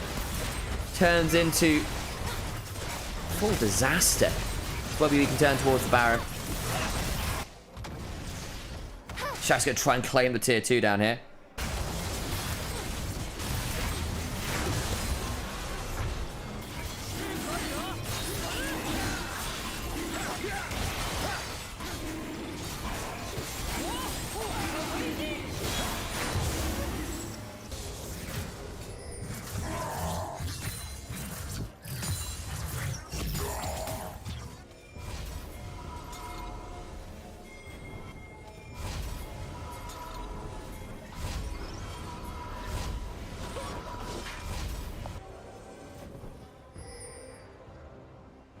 Still no Shadow Flame quite completed yet for Xiaohu.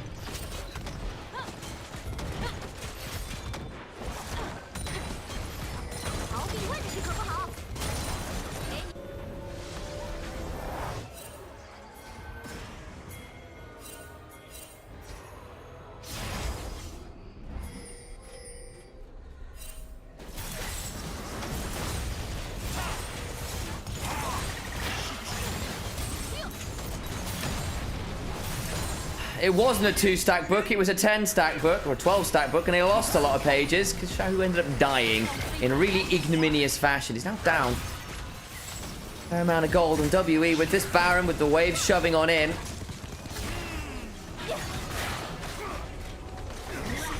Really in tricky positions now.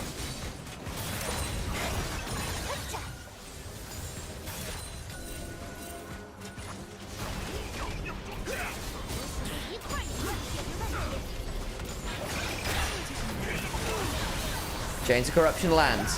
Vampire in danger. Oh, my days. Very low. Piercing arrow not quite enough to bring him down. Gets away with it. God bless upgraded steel caps.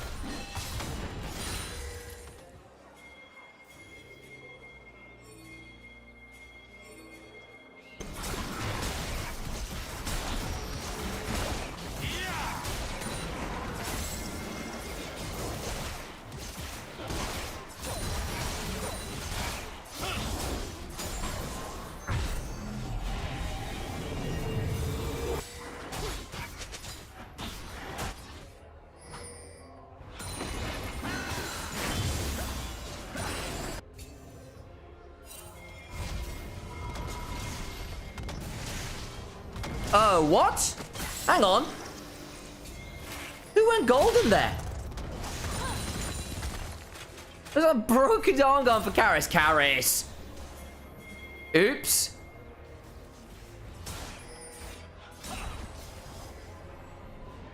Silly goose. GA picked up by Monkey now as well. Aatrox at 3 items. 3 items for the Jin. It's looking pretty difficult here for Weibo Gaming, isn't it? 6,000 gold. Got a pair of Chem Dragons to their name. 5 grubs, to be fair. How easy is it going to be to use them when they're all trapped in their base, miles away from any turrets? Decent Baron power play there. 145 on Dragon.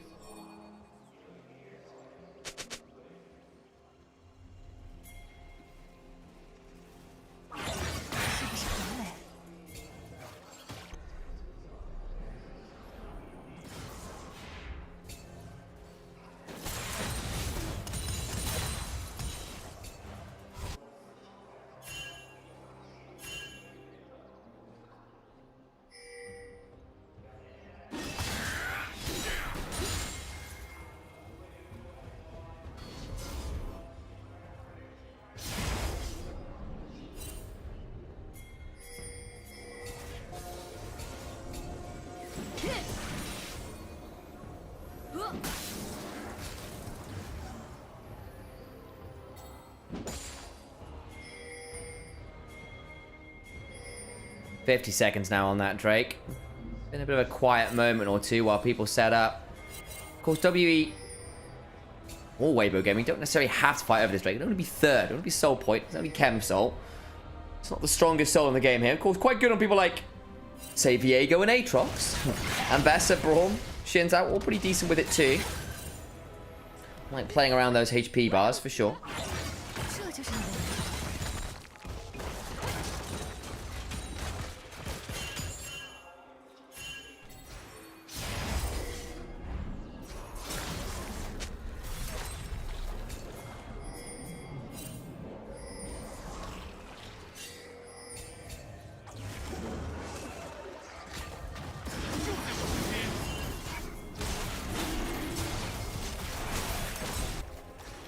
There's the Infinity Edge. That Dragon swiftly secured. Weibo Gaming trade that out for the top tier 1, getting what they can. Their 3rd turret of the game. Hooray for them. 5,000 gold behind though.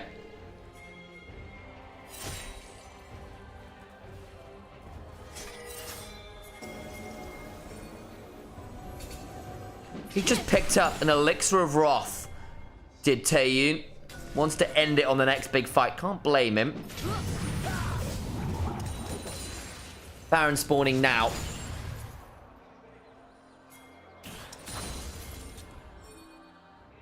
WE looking to set up in the river. Some wards down already. Speed Shrine is uncontestable vision, of course, and that ward just off that side of the Baron. Buys a lot of space and time. Weibo Gaming, if they can steal this, maybe that's their way back in. Monkey throws down the Harrowed Path.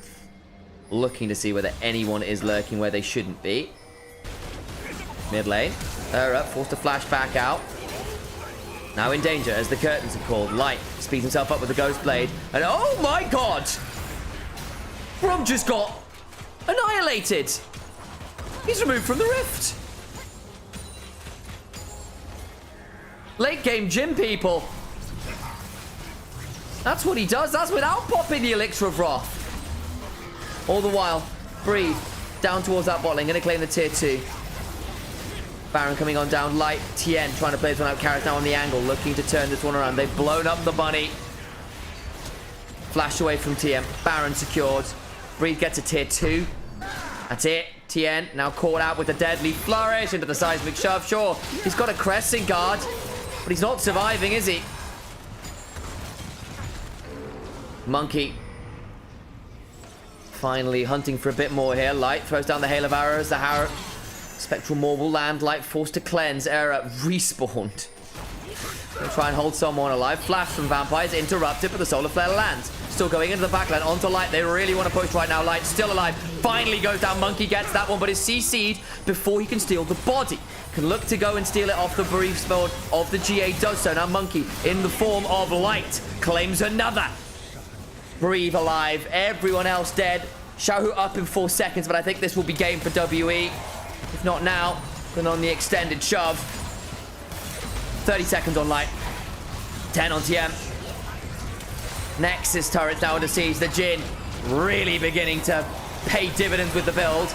They'll blow up the Aatrox. Nice from Breathe and Xiaohu. That might actually prevent the shove. Needed that kill.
So,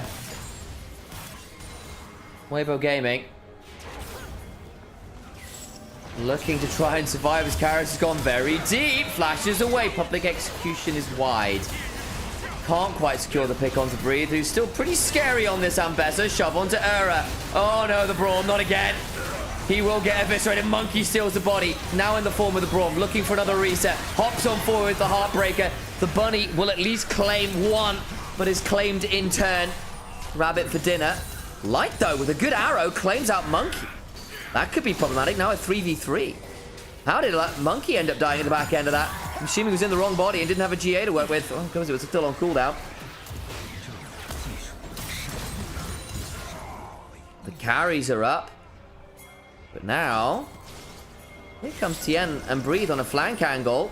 Needs to be careful here. He's a bit separated from the squad. Gets a Drakehound step away. Turning around now. Jumping onto Tien, who's in danger. The damage is still pretty brutal. Crescent Guard is down. Flash away from Taeyun. Wind becomes lightning, goes wide. GA now pop. Light in danger. Has his spell shield broken. In goes Breathe. Looking for the angle himself. Taeyun gets that one. Does finally claim one extra. Breathe alone survives. Taeyun and Cube going to turn back towards this dragon all the while. The Nexus is bare. As at least we're getting some respawns on those turrets finally coming back into action. Dragon is WE's. Weibo Gaming doing a decent job of holding on here, despite the odds. This Ambessa, scary as hell.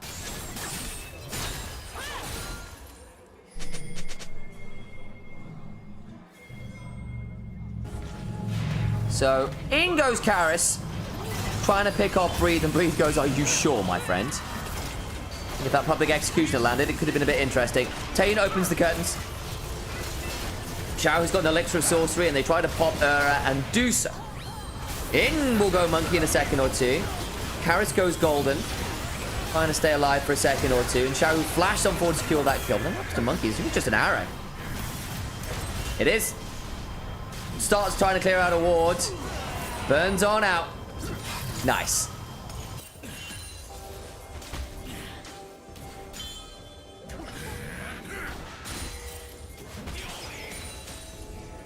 Last game went to 41. I think we might be on for a similar timer this time. Soul is secured by WE.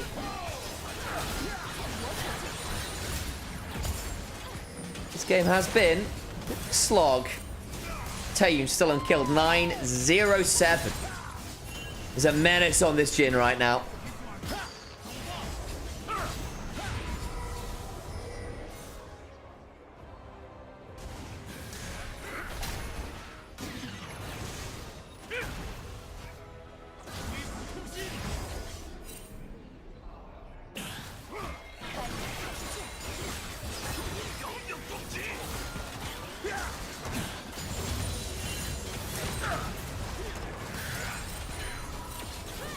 Leona. Just looking for a reset. Can't quite find it.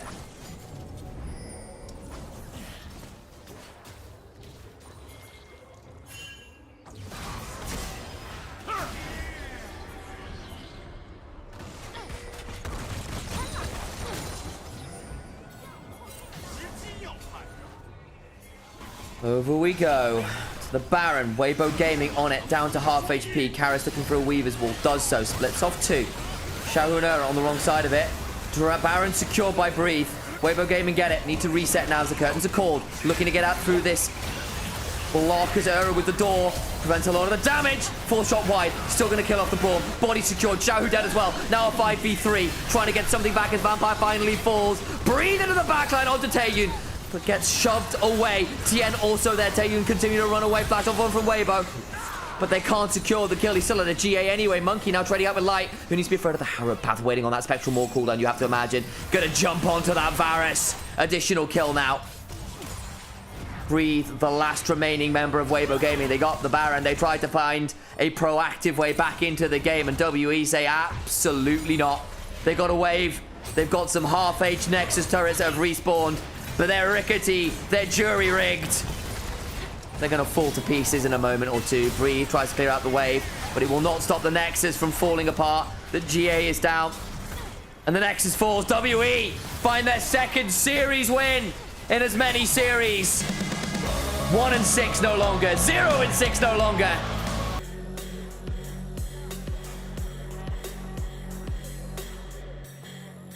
Horn locked in. Last pick for Arla. Sion itself is almost undefeated. It's had a very good record here in the LPL. Arla versus his former team. Yep. Hope versus his former team as well.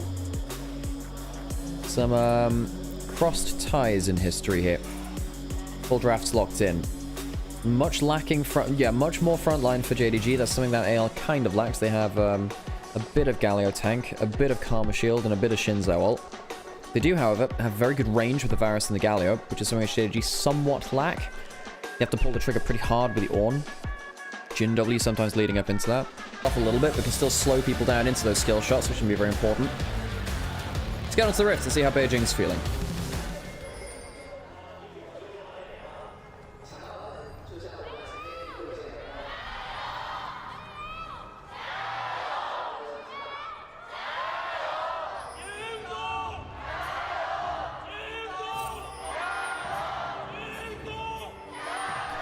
Man with lungs of steel.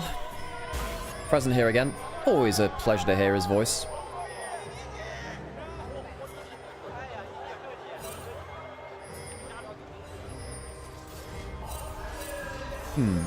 Early level 1 invade coming in from AL. Put a ward down on that bot side first brush. Suppose wanting to say, okay, we have a Varus Karma. We are going to shove in early levels. We want to make sure that Shun doesn't get a camp snuck away on bot side early. Shun realistically should not be allowed into the bot side jungle if AL play out through their bot lane well and they path well with Tarzan. Tarzan will go towards an early level 2, maybe an early level 3, then go over to the other side of the map. Shun, his pathing very important here. What that does mean, Arla's on the strong side of the map. Flandre will be technically on the weak side against the Ornn, potentially in a Fury roaming into the lane. Oh my god, don't you dare say that, Moon Knight by Night. Jin's Dom Gaming. We had Javik Dong Gaming the other day. I've never heard that one before. Jesus Christ. Kyle missing that first Q. Doesn't have that. Didn't use the mantra on it. Level 1 fights. Quite nasty between these duo. Kyle does get that Q, but takes a lot of damage for it. Missing trading back well. Nico lane dominant. Karma though, really the queen of that in terms of lane poke. Good arrow coming through though. Ooh, root comes through. Traded for root. Deadly flourish after that too.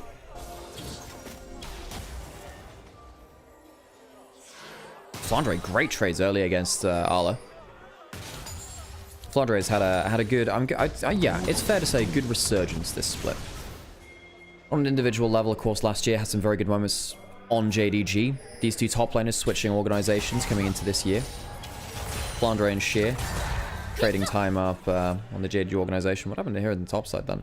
Tried to get back towards the minions for XP.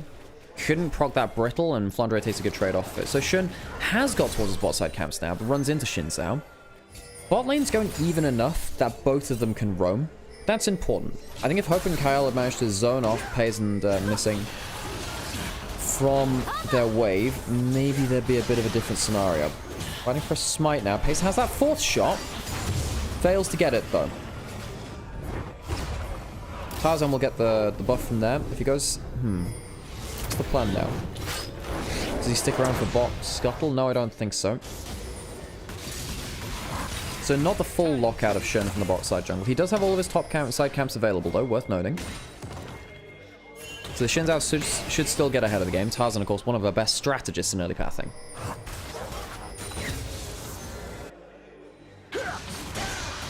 So not going to be a double scuttle. What does Shun do now? Has to back off after only getting... Well, after losing one of his camps. So Tarzan a camp up. But it is the buff.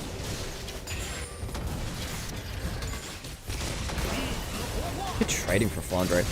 Because Shun was forced onto the bot side of the map, Flandre has actually been given an open lane and top side. Shun can... committing towards the bot side means that Flandre does just get to do whatever the hell he wants. Do you have a reset coming, though, with lanes? This is an important part of the current meta. Flexing around your lanes around the map, the right lane allocation. Do you need to be a little careful here? Flandre needs to get this timing right. He should know that bot lane can give him some issues here. Gets the acceleration gate.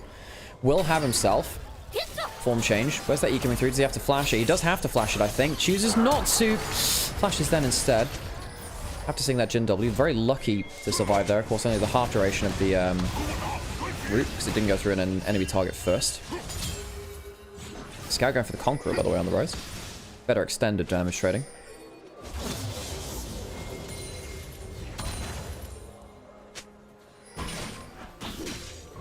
Tarzad, take a grub. Varus is left alone for a wave on bot side. 10 CS up versus Pays.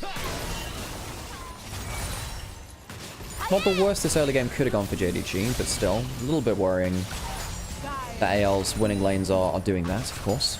Winning.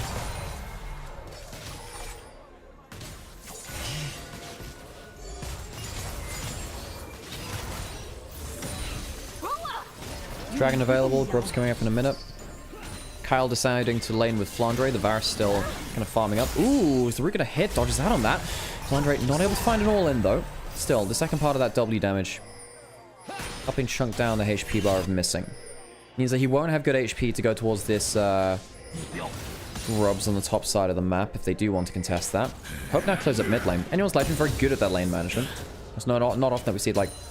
No, it's, okay, yeah. It's not often that we see, like, top laner with support and then the Varus solo roaming up towards mid lane to secure that. But Varus, of course, can do that. Very self-sufficient champion.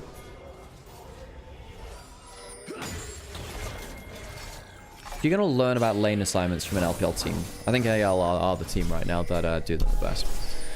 Grubs, not actually started by AL, because Tarzan went towards the bot side. Reset onto that part of the map, and didn't choose to actually start the dragon. Just gets it on vision. Shank's now on that bot side of the map, has ultimate. Shun on vision now, starting that dragon. So on the other side, we will finally get our early objective trade equalized.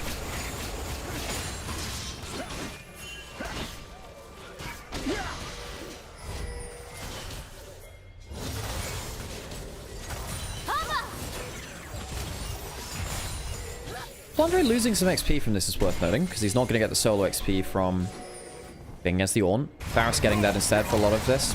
And then, of course, Galio, mid laner, getting some as well. Phase Rush helping Chance run out.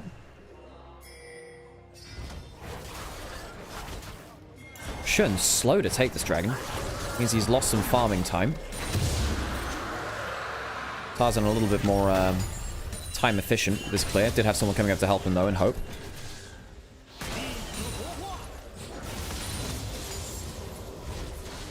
Scout was World Finals MVP. Yes, he was. However, it really should have been JJ. It was very, very good. Scout getting jumped on by Flandre. They say he has lost some solo XP, but does still hit that level 7. Scout has the Conqueror, not the Phase Rush. Finds it a little bit harder to run away from the Jace's hard trades.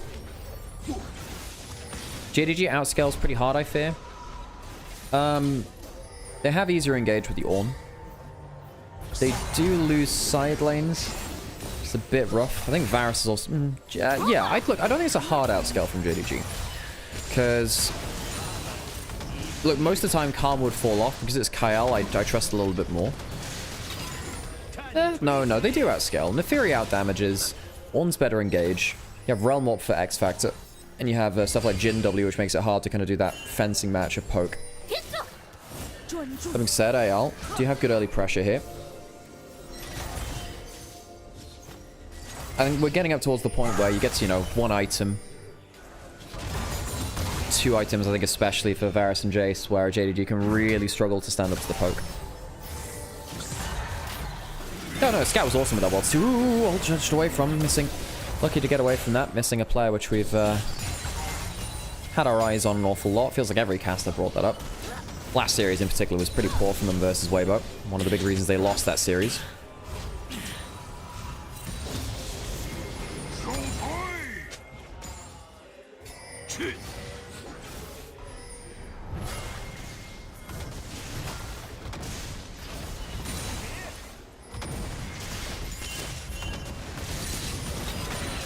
Yeah, JJ's smites have been absolutely exceptional this year as well, despite the fact that, you know, 21 World Finals, he did all of those steals as well.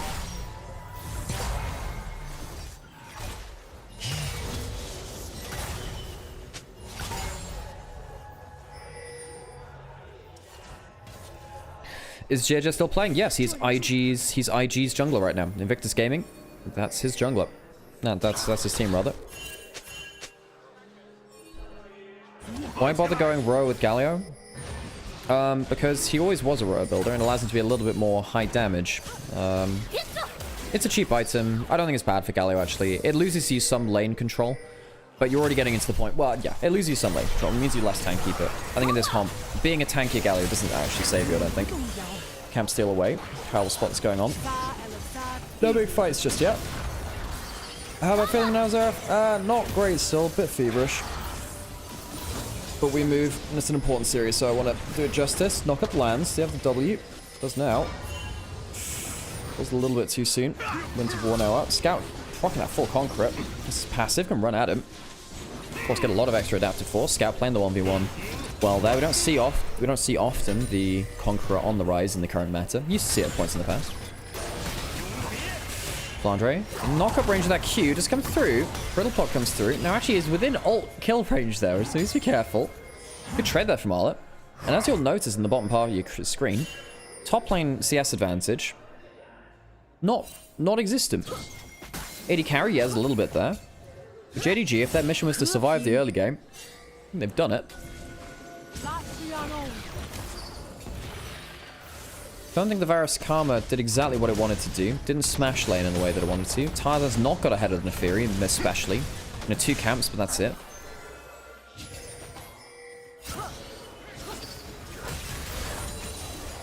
Grub started up, looking to trade it across the place. JDG have the first dragon.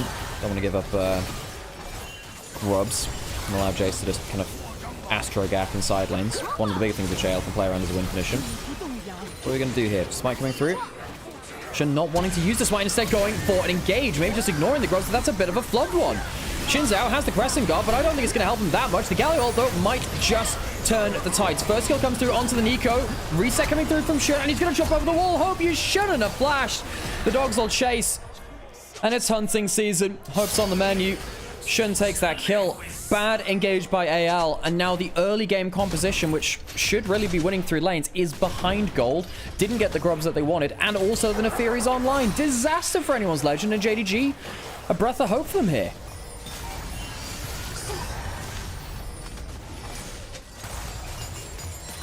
So surprised that like snap engage came through on top side without the damage and range to make a difference there from anyone's legend.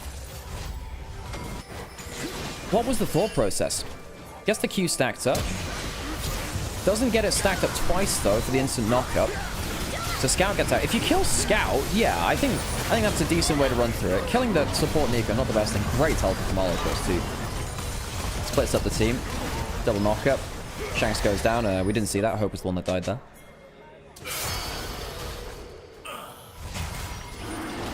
Now JDG gets to go towards Dragon as well. Anyone's legend. Don't tell me this is another top team which is struggling in the mid-split of regular season. Fumbling objective setups, fumbling engages. I want to go look actually from our top teams. We do have a full circle of sucking group ascend where every team has beaten every other one pretty much. This might still potentially on the table and it comes through. Tarzan gets his team some relief there too. Much needed. Hope using that Ghost Blade to potentially go towards bot side. Chooses not to. And a Chemtech Rift spawns.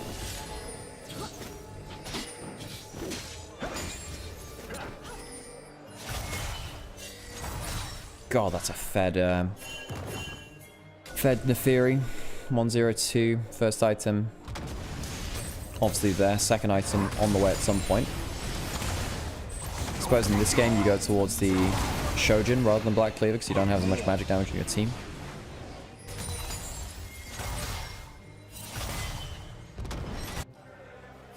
JDG just lost 3 series on the trot, kicked their coach, and they come out with an early game like this. Draft seems very playable too. Missing's looking a little bit better, blocking the cannon. Nice there, Scout. Micro optimization. Kyle, a player who we consider our best support in the LPL right now, not really had chance to, well, didn't use the lane presence. Now doesn't really have as much playmaking ability in the rest of the game. Now, you're not Leona, Nautilus, Realm.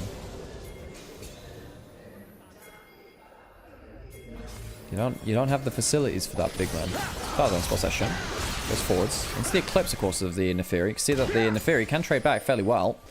Kind of past the early game where the Xin Zhao completely destroys all comers. Spots that Shanks. W's through the W. Both of them have the damage reduction on. Shin and top side. Fighting over the top scuttle of all things. Level 11 from the Gallius, the tier 2 ult. The same from the Ornn. Good damage there from Shun and the Eclipse. Easy to proc it off the Q and then the bleed which comes after. All caught in the pit. Tarzan does need to be a little bit careful stood next to walls. The Ornn ultimate, I mean, it's going to do a decent amount, but it does go through the Crescent's Guard. And Tarzan is finding the big problem playing around in Neferi as a Xin Zhao. You do get blown up eventually. This is no longer the early game. Neferi does get flashed into the backline, but here comes Missing. JDG have ran away with the first few fights of the game, and anyone's legend have disrespected JDG. They fall too much gold behind. Neferi's online. JDG have been much better at starting fights.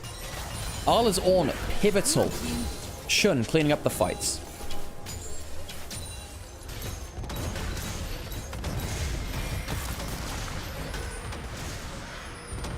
Kyle not really able to impact these games in the same way either on something like that Karma. He is our best support in the LPL. You gotta imagine what would happen if he was on something like the Poppy, which is one of the best in the world at. Something like the Leona, the Nautilus, the Rel has a very large champion pool, and the Karma has often been very lane dominant, but it just doesn't work out to help these kind of plays. No, you can't be that CC bot. What value does the Karma get in this fight? Tarzan and Shanks, big mistake. I mean, huge mistake there from Shanks, not taunting up Arla out of that second part of the ultimate. Does get his ult through, but you know, he's then kind of in the meat grinder.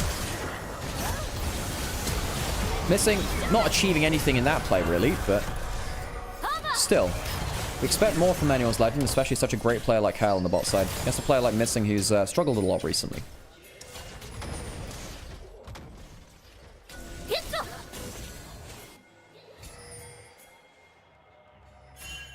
Five to 1 on the kills, 2,000 gold up. Team which scales better than anyone's legend. JDG, they are coasting now.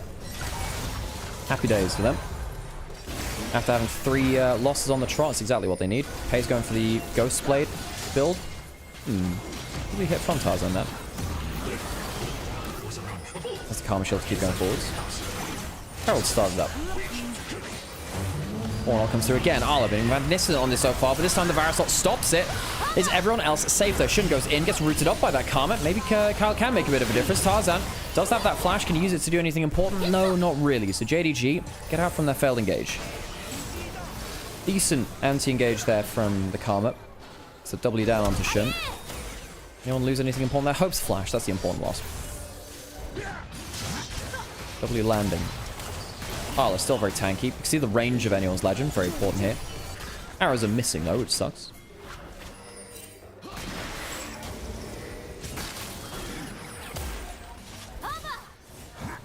Arla's had a good couple of fights here on the Ornn.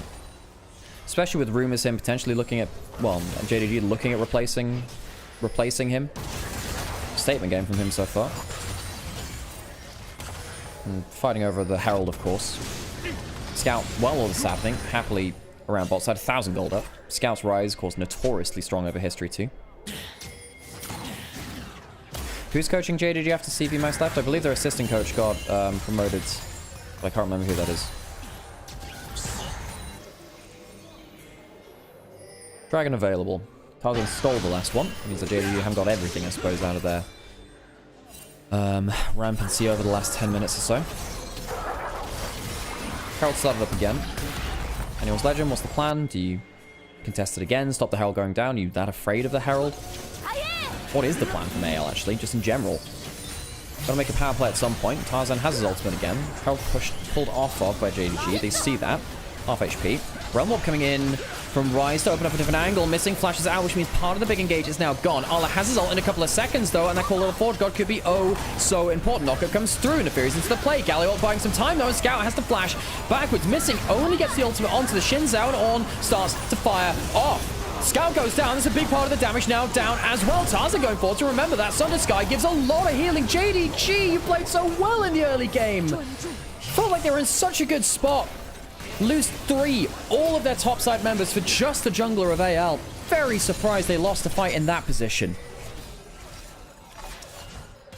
Mid lane turret now going to be under threat.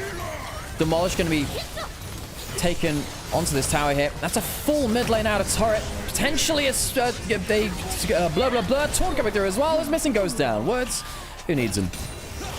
Slow coming through onto Pays. And suddenly anyone's legends explode into life. 1,000 gold ahead now. Dragon available, Herald available. We'll say, I think they might have left things a little too long to actually get the objective. Good pick there at the start of the fight from AL to force the flash out of Missing. How did that happen for free? The Q hits from the Karma. Oh, that's kind of huge. That Karma Q, huge actually. Ends up leading to potential Q3 knockup from Shin Zhao into the Varus ultimate. Lose one of their big engage tools. Pays, pulls out his ultimate. But then he's not auto-attacking at the same time. He's hitting full health members. Yeah, Pay's not really holding up his end of the DPS bargain. Scout goes down, and then suddenly all your damage is gone.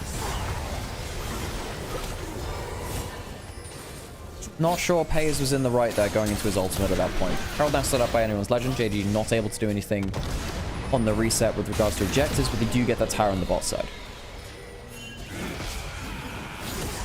Varusalt hits. Oh, Missing in a little bit of trouble. Very lucky that that E didn't hit from Hope there. I think that would have slowed him down enough for potentially a flash follow from Kyle to kill. This is the problem I saw from Jhin. Jhin has typically been very good at dealing damage into, especially at this point of the game, especially in the LPL. Jin's been very, very powerful. Just saw in the first series, Jhin carried game 3 of WE versus Weibo.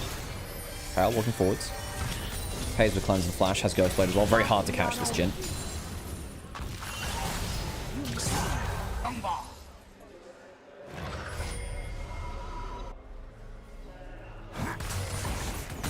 Redemption now in from Kyle makes it a little harder to shut down this target. So imagine now you jump on someone, they have Galio ult and that Redemption. Makes it a little bit hard to force that kill through, especially with the Karma Shield on top of it. Dragon started up. JDG not able to, rather AL not able to contest that one. I suppose with that Dragon secured earlier, they don't have to worry about an early soul point.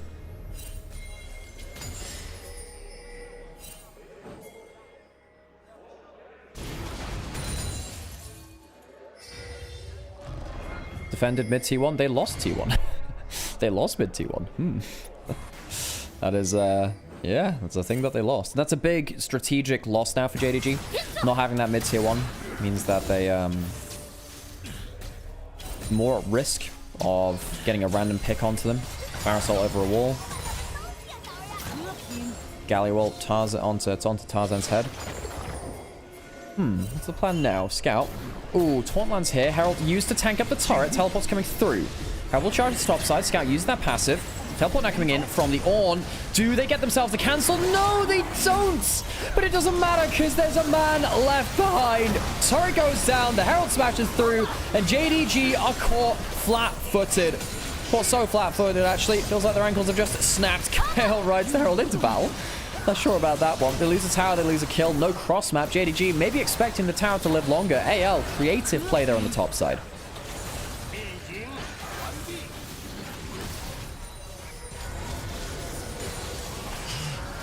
Scout caught up very far there, and JDG just looked very disconnected in the last few series from Scout and side lanes. It's been one of his biggest strengths, Scout in a side lane, throughout his whole career.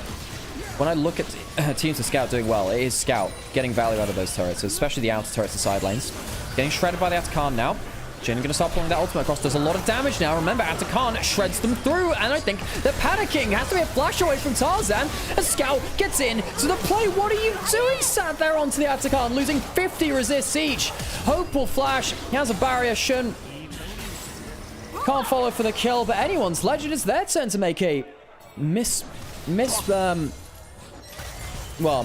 team fight decision. Atakan even leashed up. It'll go down. GA is available for JDG. Huge mistake from anyone's legend this time. Great play from Scout to punish anyone's legend on the retreat, but what were they thinking getting shredded like that by the Atakan? It's a great rise flank from Scout. Look at this. Look how much they get shredded by this. Not just the damage coming from the Atakan, which, by the way, never stand in that healing aura, which comes out just now. Never stand in that. Doesn't get shredded. I think maybe Kyle had to stand in that. It sucks. This is the problem without having a tank. No one does tank up stuff like Jhin Ultimates or Atakan. JDG walk away with a triple kill for Rise. Yeah, now that's what you want more from the Scout.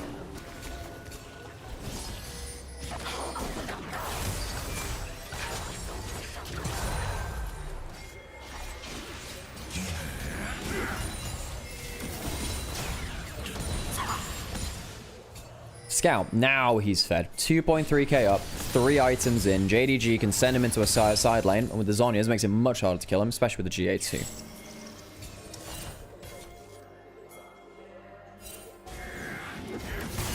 The EQ gap? Yep, sounds about right. Sounds about right.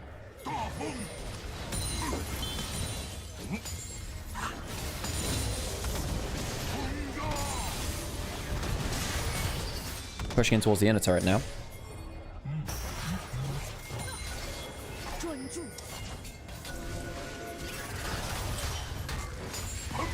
AL, you didn't need to throw around that Atakan. They were in a good spot. Missing now coming up. Do they count the minions? As they back off from the turret anyway. 3 items coming in from Hope. Has that Muramana on top of the 2 lethality items. Ornn upgrades coming in from JDG. And reminder, JDG, they do outscale. Without even thinking about the Ornn's extra upgrades, I think they'd outscale anyway. Definitely feels so much harder for anyone's legend to get good value now. You know, maybe the Jace can do some extra damage at the back end of a team fight. Feels quite hard to get the target access. You know, AL, they have to rely on Hope doing most of the damage in team fights. And I don't think that's possible. Not against this team. Flandre is going towards the Seroldas too. There is a Black Cleaver onto Tarzan, which will help the Jace and the Varus do damage onto the first target. Just not sure it's going to be enough, you know. I love every Tarzan edition. How did he not win any trophies yet? I agree. He's been legendary jungler. Legendary jungler ever since his Griffin days. Put in so much high-tier performance over many years of play. Missing. Well, he's spotted out by Tarzan. Was falling out at the point where he actually does damage now. Infinity Edge for Paze. Yeah, Paze is going to be absolutely shredding now. Scout. potentially around the corner, and here comes the Ornn. Tarzan caught out. Scout gets some CC down, but where is the damage? You need Hope and Flandria to do something. We'll say that's not the best combo, because all the damage is going to a Crescent Guard. Good Galio ultimate. Maybe that's the difference, but look how much extra engage the side of JDG have. Shun goes a little bit deep. Fourth shot goes wild. The Jhin is not actually getting that much done. And Kyle blast guns Shun away from the play. Hope gets another arrow down. The W doesn't land to that much, but Hope gets caught by a Roots. And JDG will kill off the big damage threat from anyone's Legend. And they'll kill off the secondary one too if they can kill off Flandre. The W hits and that'll cause it. JDG flash forwards. They have more tank. They have more engage. Anyone's Legend, my friends, you have been outscaled. JDG, so many more people that can carry a team fight for them. Anyone's Legend, they need a perfect team fight from Flandre, I hope. And as you can see, that just doesn't happen easy enough. JDG, 3 series losses on the back. They'll kill the inhibitor. Realm warp forwards to make sure the minions get under the Nexus turrets just a little bit quicker. Tarzan does not have a Crescent Guard this time. That means he doesn't have any HP. Anyone's Legend. A misplay around the Atakan after a good position was established for them. We'll see JDG taking the first Nexus of the series.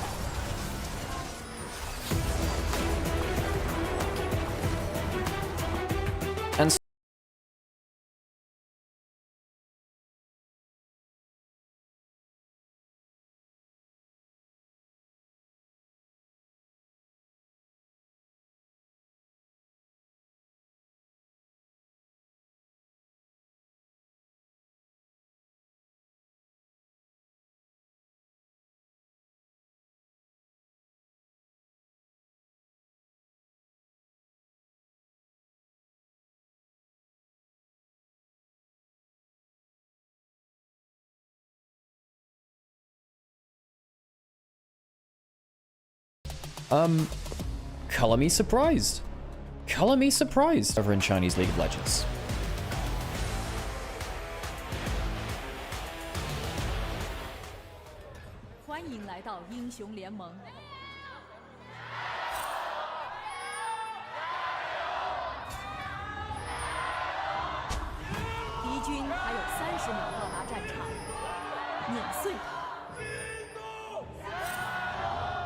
I would follow that man into battle. It annoys me that someone else is trying to cheer over him with the fan chants. Look, I get that it's nice to lead the chants, but that man, that person out there in the crowd, I would, I'd pick up a pole arm and walk into formation with that. Let's go, Pike Squares. Yay!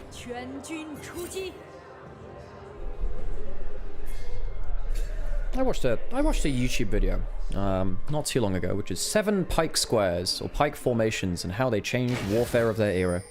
Involved the Macedonian Phalanx, the Spanish Tercio, the Swiss Pike, there's the Dutch Brigade, the Swiss thingy-mawob, lots of things.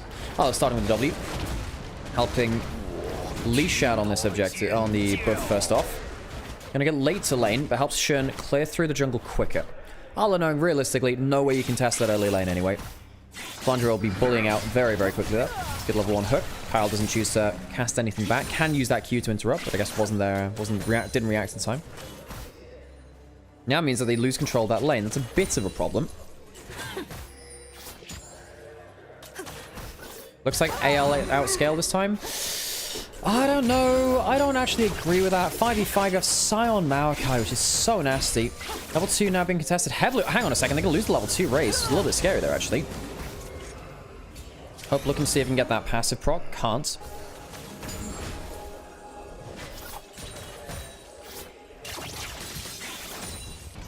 Sound effects for that Battle Academia skin are not my favorite. Elderwood is my go-to Xayah skin, but with the Dark Chrome sort of sold off and stuff. Pulverized out of that. Headbutt to get some extra damage back. Aftershock for Aftershock. Face of Missing doing pretty well, actually, in the laning phase here. Again, Missing, he's had some big ups and downs. They're Lost versus Weibo. Bit of a support gap, sadly for him. Also a player with huge pedigree here in the LPL, being a multiple LPL champion. Flandre trying to wait out the shield, potentially. Chooses not to, well, doesn't actually end up benefiting from that. Further lack of AP damage will really hurt JDG. Well, Shun is likely to go towards the Liandry's, and there's no hyper tank on the side of AL. But yeah, there's definitely something about that which could be a bit worrying. Also worth noting that AL still probably want to build Merc Treads against the Maokai. And also, well, Zaya's a little bit different on the route, but particularly the Maokai, the Merc Treads for the CC. Likely something you want to build on Tarzan, Kyle, or potentially even Flandre. We'll see.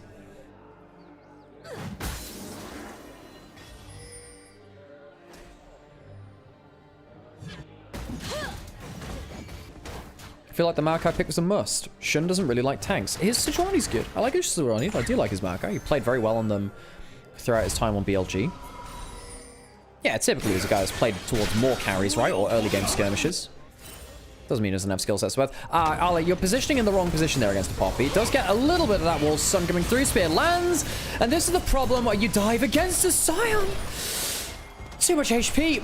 Survives and gets a flash out of Flandre. Arla doesn't even need to blow his own. That's a huge victory for Arla. Very surprised he walks away with that one without losing his life. No, playing against a Nidalee in a top lane dive very often leads to your death because it's so easy to set up CC and then get that kill. Arla survives. Uses his teleport to go bot side, pick up that wave. Pays will go top side with missing now. Is Nidalee down as the common top after Zayas trolled with it? Zayas learned it from the Shy. Zayas, well-known fan of the Shy.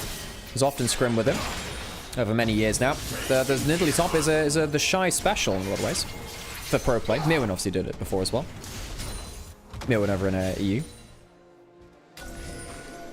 Someone calling out in chat, Arla has cookies as well. Don't know whether he popped it in that dive, but if he did, that could have been huge. I didn't actually see that in the replay. Well, we didn't even have a replay, you know.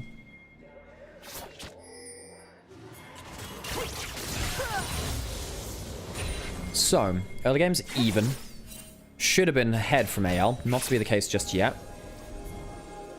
Nothing in the jungle matchup so far. Missing, walking around. Spotting out some vision. Ooh, just misses that one pink one. That could be a problem. Shim spots out the wolf respawn. Can you take this in time? I don't know. If Tarzan comes over to contest, though, there is a chance of missing flash hooking. Gonna spot the wolves are gone now. Sadly, too late to do much about it. Oh, Missy's gonna spot him out. W doesn't come through, and that's the CC chain. Has a flash. Doesn't even get a chance to use it. First blood to Pays on the Xayah. Ignite used by Missing, flash used by Shun, but locking out Tarzan from his top side of the jungle. Getting that kill. Pivotal for JDG. Now, again, for a team that's got on a 3-match loss streak, huge plays from JDG. Now, suddenly Kyle rooted up. What the hell is Kyle doing? Gets the triple pulverize, doesn't have himself a flash anymore, goes down. Anyone's legend. What is happening to our top teams in the LPL? Initially thought JDG might be it. Goes on a 3-loss streak. BLG, shredded by them along the way. Top esports and AL, both having their own foibles now here too. And let's not talk about a team like Invictus Gaming. The LPL doesn't make sense right now, folks. 2 kills over to JDG. And Pays with a cull getting stacked up, having a kill and assist is absolutely the opposite of what anyone's legend wants. Play taken by Flandre on the bot side. Yes, getting ahead in this matchup, but again, doesn't have the kill, which you would have expected.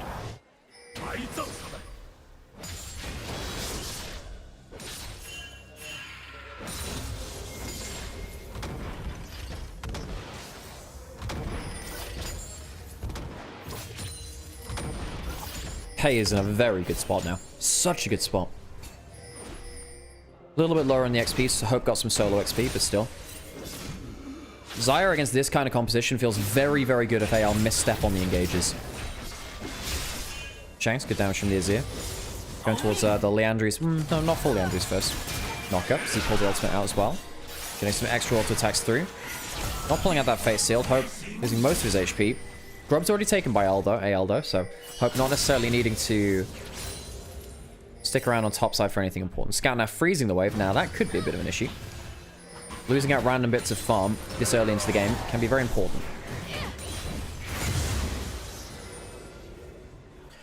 Shun starting on the wolves. Happily clearing his way down to the bot side of the map. He's 1-0-1 as well, going towards that Leandries. Of course, the first item spike from this build. Very nasty. Shanks using that E-shield, trading back fairly well. Has the soldiers in a decent position now. Scout holding onto that Q3, missing out on the knockup. Shanks doing well there to reposition his soldiers after Yona's mobility's been spent.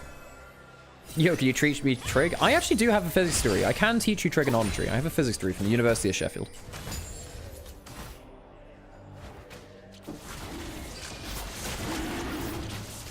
Dragon started up by JDG. Don't need to know trigonometry to see how the map's balanced in this one. Shanks on top side, no teleport. Scout, the same. Ah, now this is a bit of a collapse scenario. 3v4 right now. Kyle, oh, the hook misses from missing, and that could be an issue. The Poppy ult, the Poppy ult saves him. The Poppy ult saves him. A massive Q from Ala, and anyone's legend have absolutely screwed the pooch. What was that Poppy ultimate? A spear won't claim the dragon over the wall either. Terrible dragon fight from Edwards. I don't know what happened there. What? I have no idea what Tarzan was just doing. 0-2 on the Poppy. Falling behind in important strategic moments. JDG have that first dragon. Take themselves another kill. What the hell happened here? So, the hook misses the wall. Or whatever.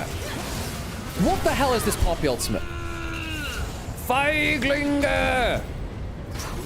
So he says in German, in case you didn't know. What was that? Tarzan, my boy! It's not how you fight that, I fear.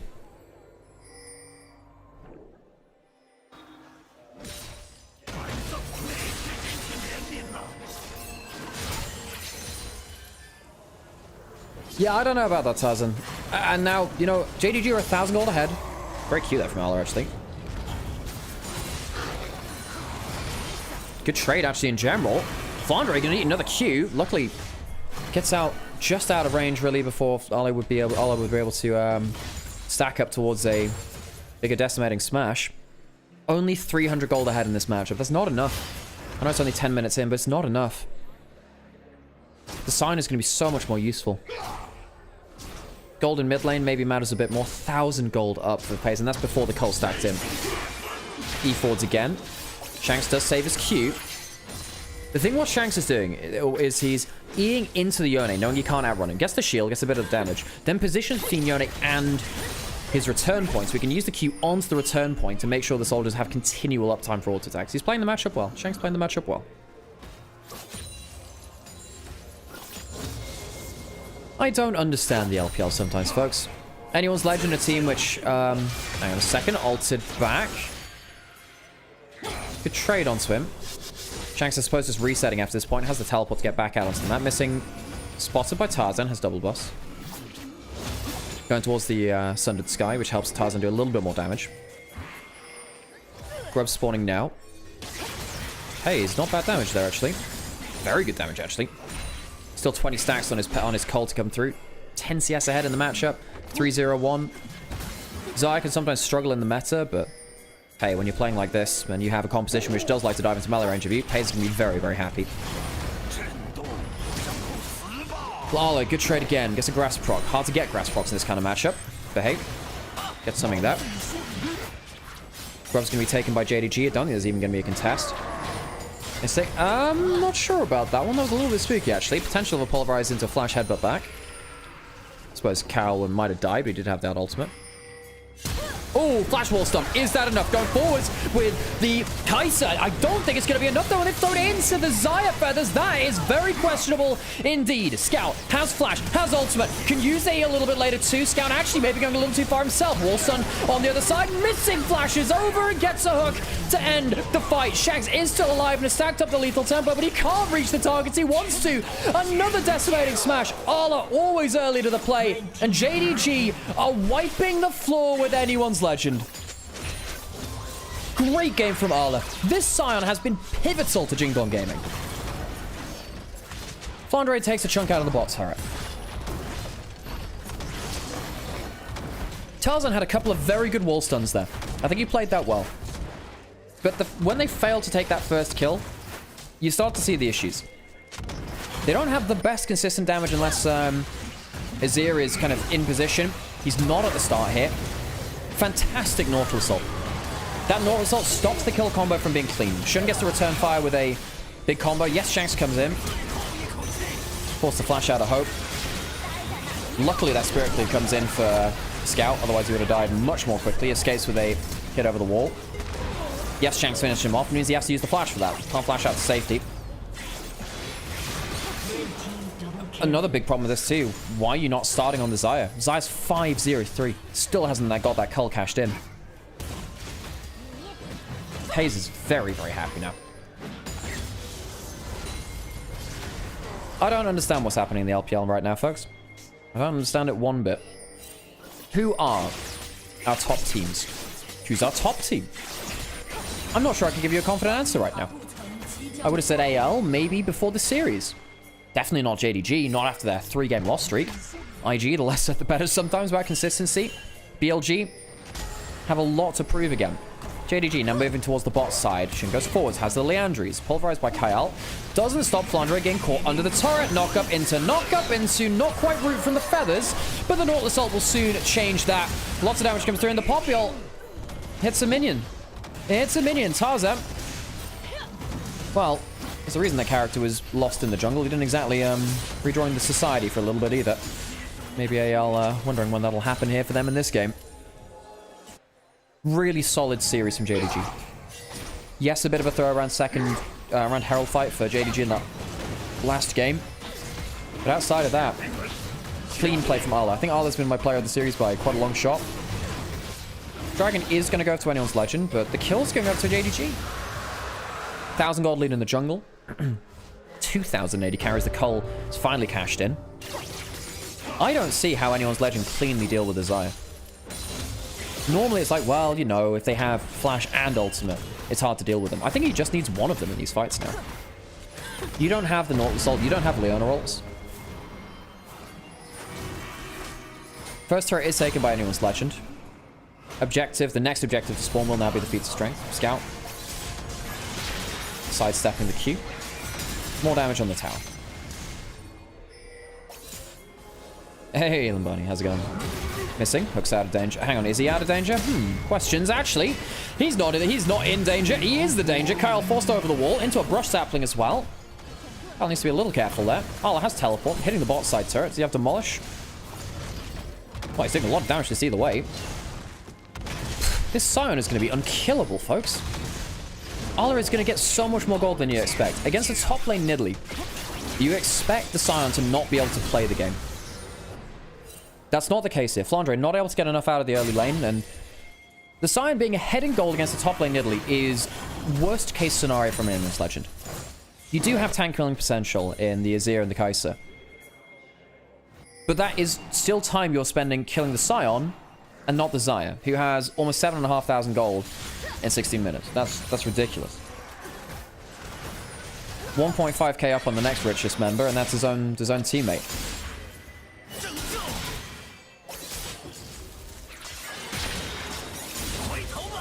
Of course, LPL regular season often gives us some random things to think about.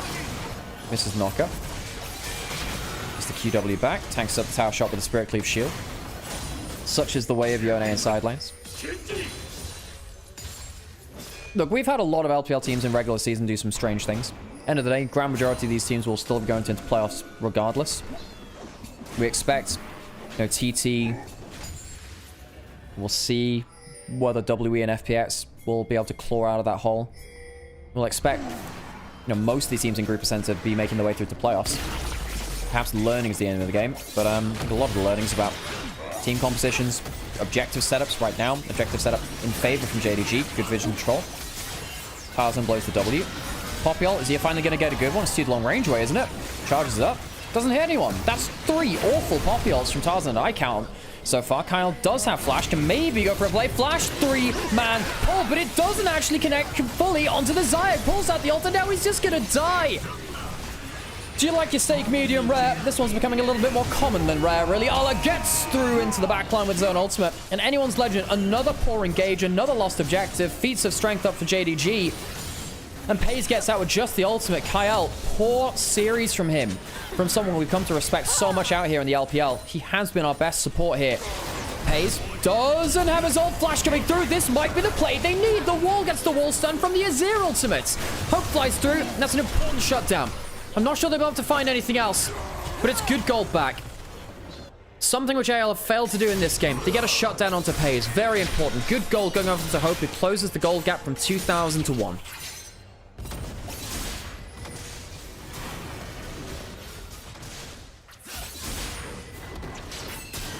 Scout farming up a side lane. Worth noting that, you know, throughout all of this, JDG still get the Herald. They lose their flash onto the mid laner. Why did Pays walk this way? That's actually a bit of a mistake from our friendly Scion there. If Allah blocks the E from Shanks, he doesn't have to flash. He needs to stand in front of that soldier between Azir and him, and Pays will not get shut down there. It's actually a mistake from Allah. Pays does go flash for flash. Hard to really escape that as an AD carry against the Azir. If Allah had blocked that dash, would have stopped him on him. Body block for it. Bit of a mistake there from Allah.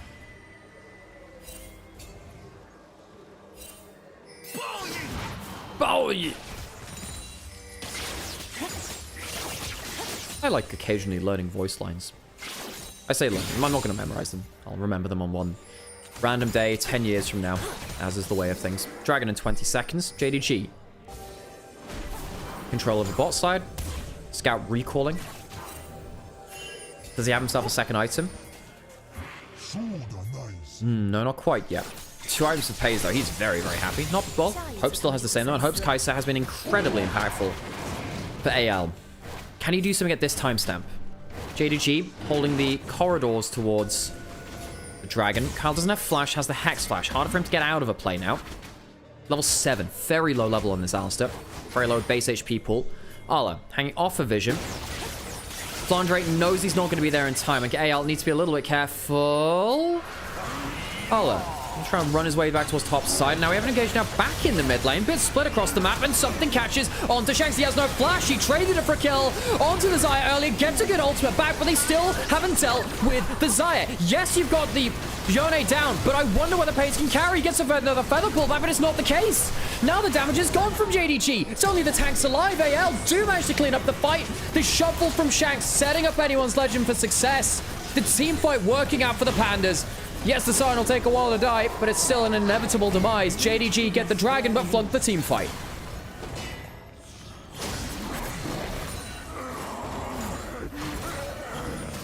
How the heck did anyone's legend get away with that one? They'll take the mid lane out of turret. That's a huge victory for them. In fact, actually might ping back into a gold lead after that.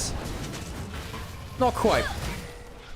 Pays no flash. Does get engaged onto somehow. So how the hell does Pays get caught here? The start of this is okay. They catch onto Shanks. They get a lot of damage onto him, but they can't stop him from casting the ultimate. Pays then walks melee range into Kyle, gets CC'd, and Tarzan gets to clean up after. Pays greeds for a step forwards onto killing Shanks. That's honestly which loses them the fight. If Pays steps a little bit further back, maybe he survives. Gold lead, still around 1,000 for him over his opposing number, but it's not as game-breaking as it was earlier. His flash is coming up soon, but not up just yet. Herald summon in mid lane. That was the feat of strength objective earlier. Maokai forced away. Snull not going to save the tower, though. JDG, all outer turrets down in their favor now. Nidalee pushing up in the side lane. Going to steal away some jungle camps.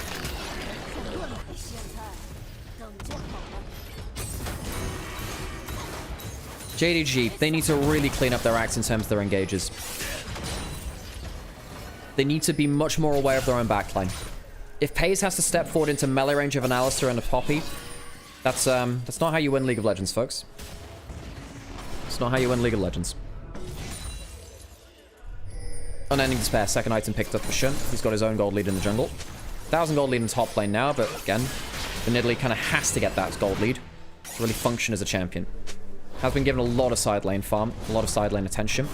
Guess maybe you would have preferred that on the Azir at some point. Shanks still managing to get a huge amount of damage out in that last team fight despite being picked off first.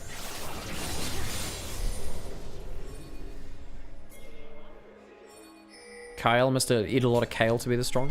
Eat your greens, folks. Eat your greens. Arla, Chaotic Rooker. Means he can tank a little bit more of that damage in the side lane, regen up, and well, get that magic shield back. Go back into the play. Pays not going towards something like Infinity Edge third. Likely going towards the Lord Dominus Regard. Scout starting now to come. Ruinous variety. Gives you those flowers and boosts up your neutral objectives as well. Pays spotted walking topside. They'll see that they're spotted now as well. Very fast there, Pays actually, walking up towards it. Outcome.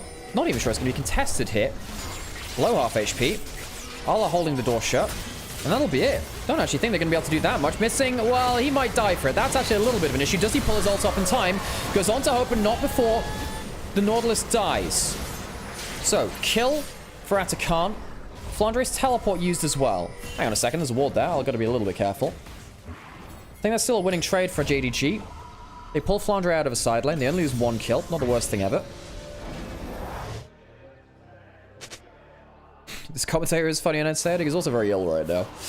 But I'm happy to enjoy it. I'm happy to enjoy it.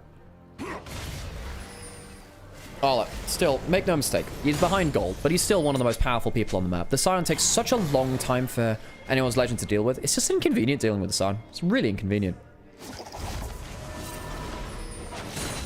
Yone has second item, pushing in that spot lane. Seeker's Arm Guard on Shanks. That's game-changing. Genuinely game-changing. You go for that Nautilus ult now. You can stasis it. Same kind of thing with Flash Maokai route. You can use some entertaining things where someone jumps onto you. You press R and then your Zhonya's. The ultimate will complete and you're in stasis, so you get to have a free moment to kind of go untargetable. Kind of Flanders and Shanks carry. Well, I think it's more about setting up for the Kai'Sa at this point. If Kai'Sa gets onto the Xayah, I think that's a winning team fight for anyone's legend. That being said, 6-2 and 6, both summoners available. Ultimate 2. Hard to do that onto Paze. While Paze has all of his summoners available, very hard to take care of him. Dragon spawning now.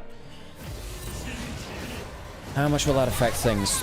Azir turret summoning mid lane, wave coming through. Teleport coming in from the Sion, who wants to wave clear in towards that mid lane. And remember, he's very inconvenienced to kill. And that means that anyone's legend can't go towards the inner turret. Also, they can't really engage in the way that they want to, because the Sion can ult into the play as well. Shun jumps over the spear, Tarzan on the flank. What is happening with the Xayah? The Maokai lives, but that's just not the play, and Tarzan takes another carry! Shun lives because of the Poppy ultimate.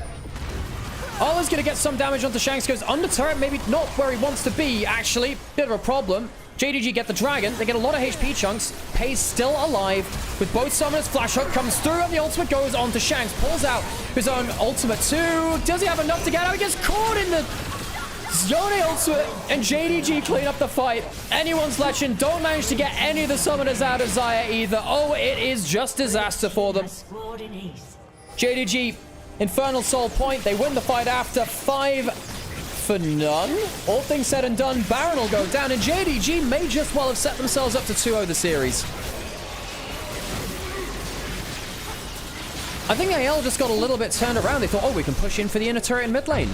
No, you can't. Ola teleports in. You can't kill him conveniently. It takes too long to die. And then they try and split for an engage. Well, Sion can also join the fight just as easily. He can just ult at you. Join the fight easy. Watch this, right? Sion stops them from going towards mid lane. Why is this your target anyway? Shun, great disengage. Gets the locket shield too. And Tarzan, I don't know, buddy. Just these ultimates have been not good. So then you've lost loads of your HP. Sion even feels like he can jump underneath your Azir turret. The Azir turret ends up dying here too. Yes, it applies this on-hit effects and it can apply the Leandri's stuff. It doesn't really feel like it's that impactful hit. Goes down. Shanks pops his Seekers. Tarzan can't really affect the play. Can't do anything as Shun here. Scout even pops back and gets a kill onto Tarzan. Tarzan really struggling this game. One of the worst games I've seen from Tarzan. One of the worst series I've seen from Tarzan in a while.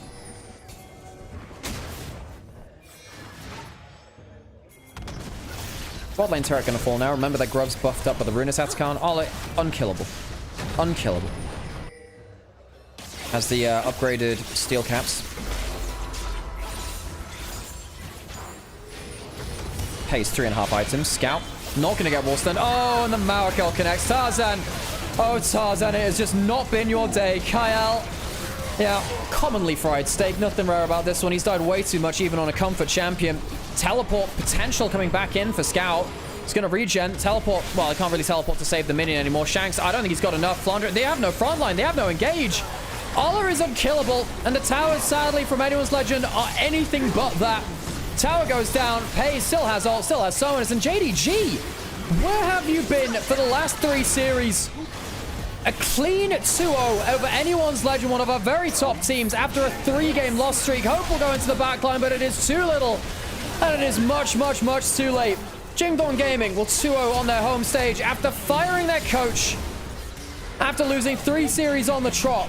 Maybe they're back.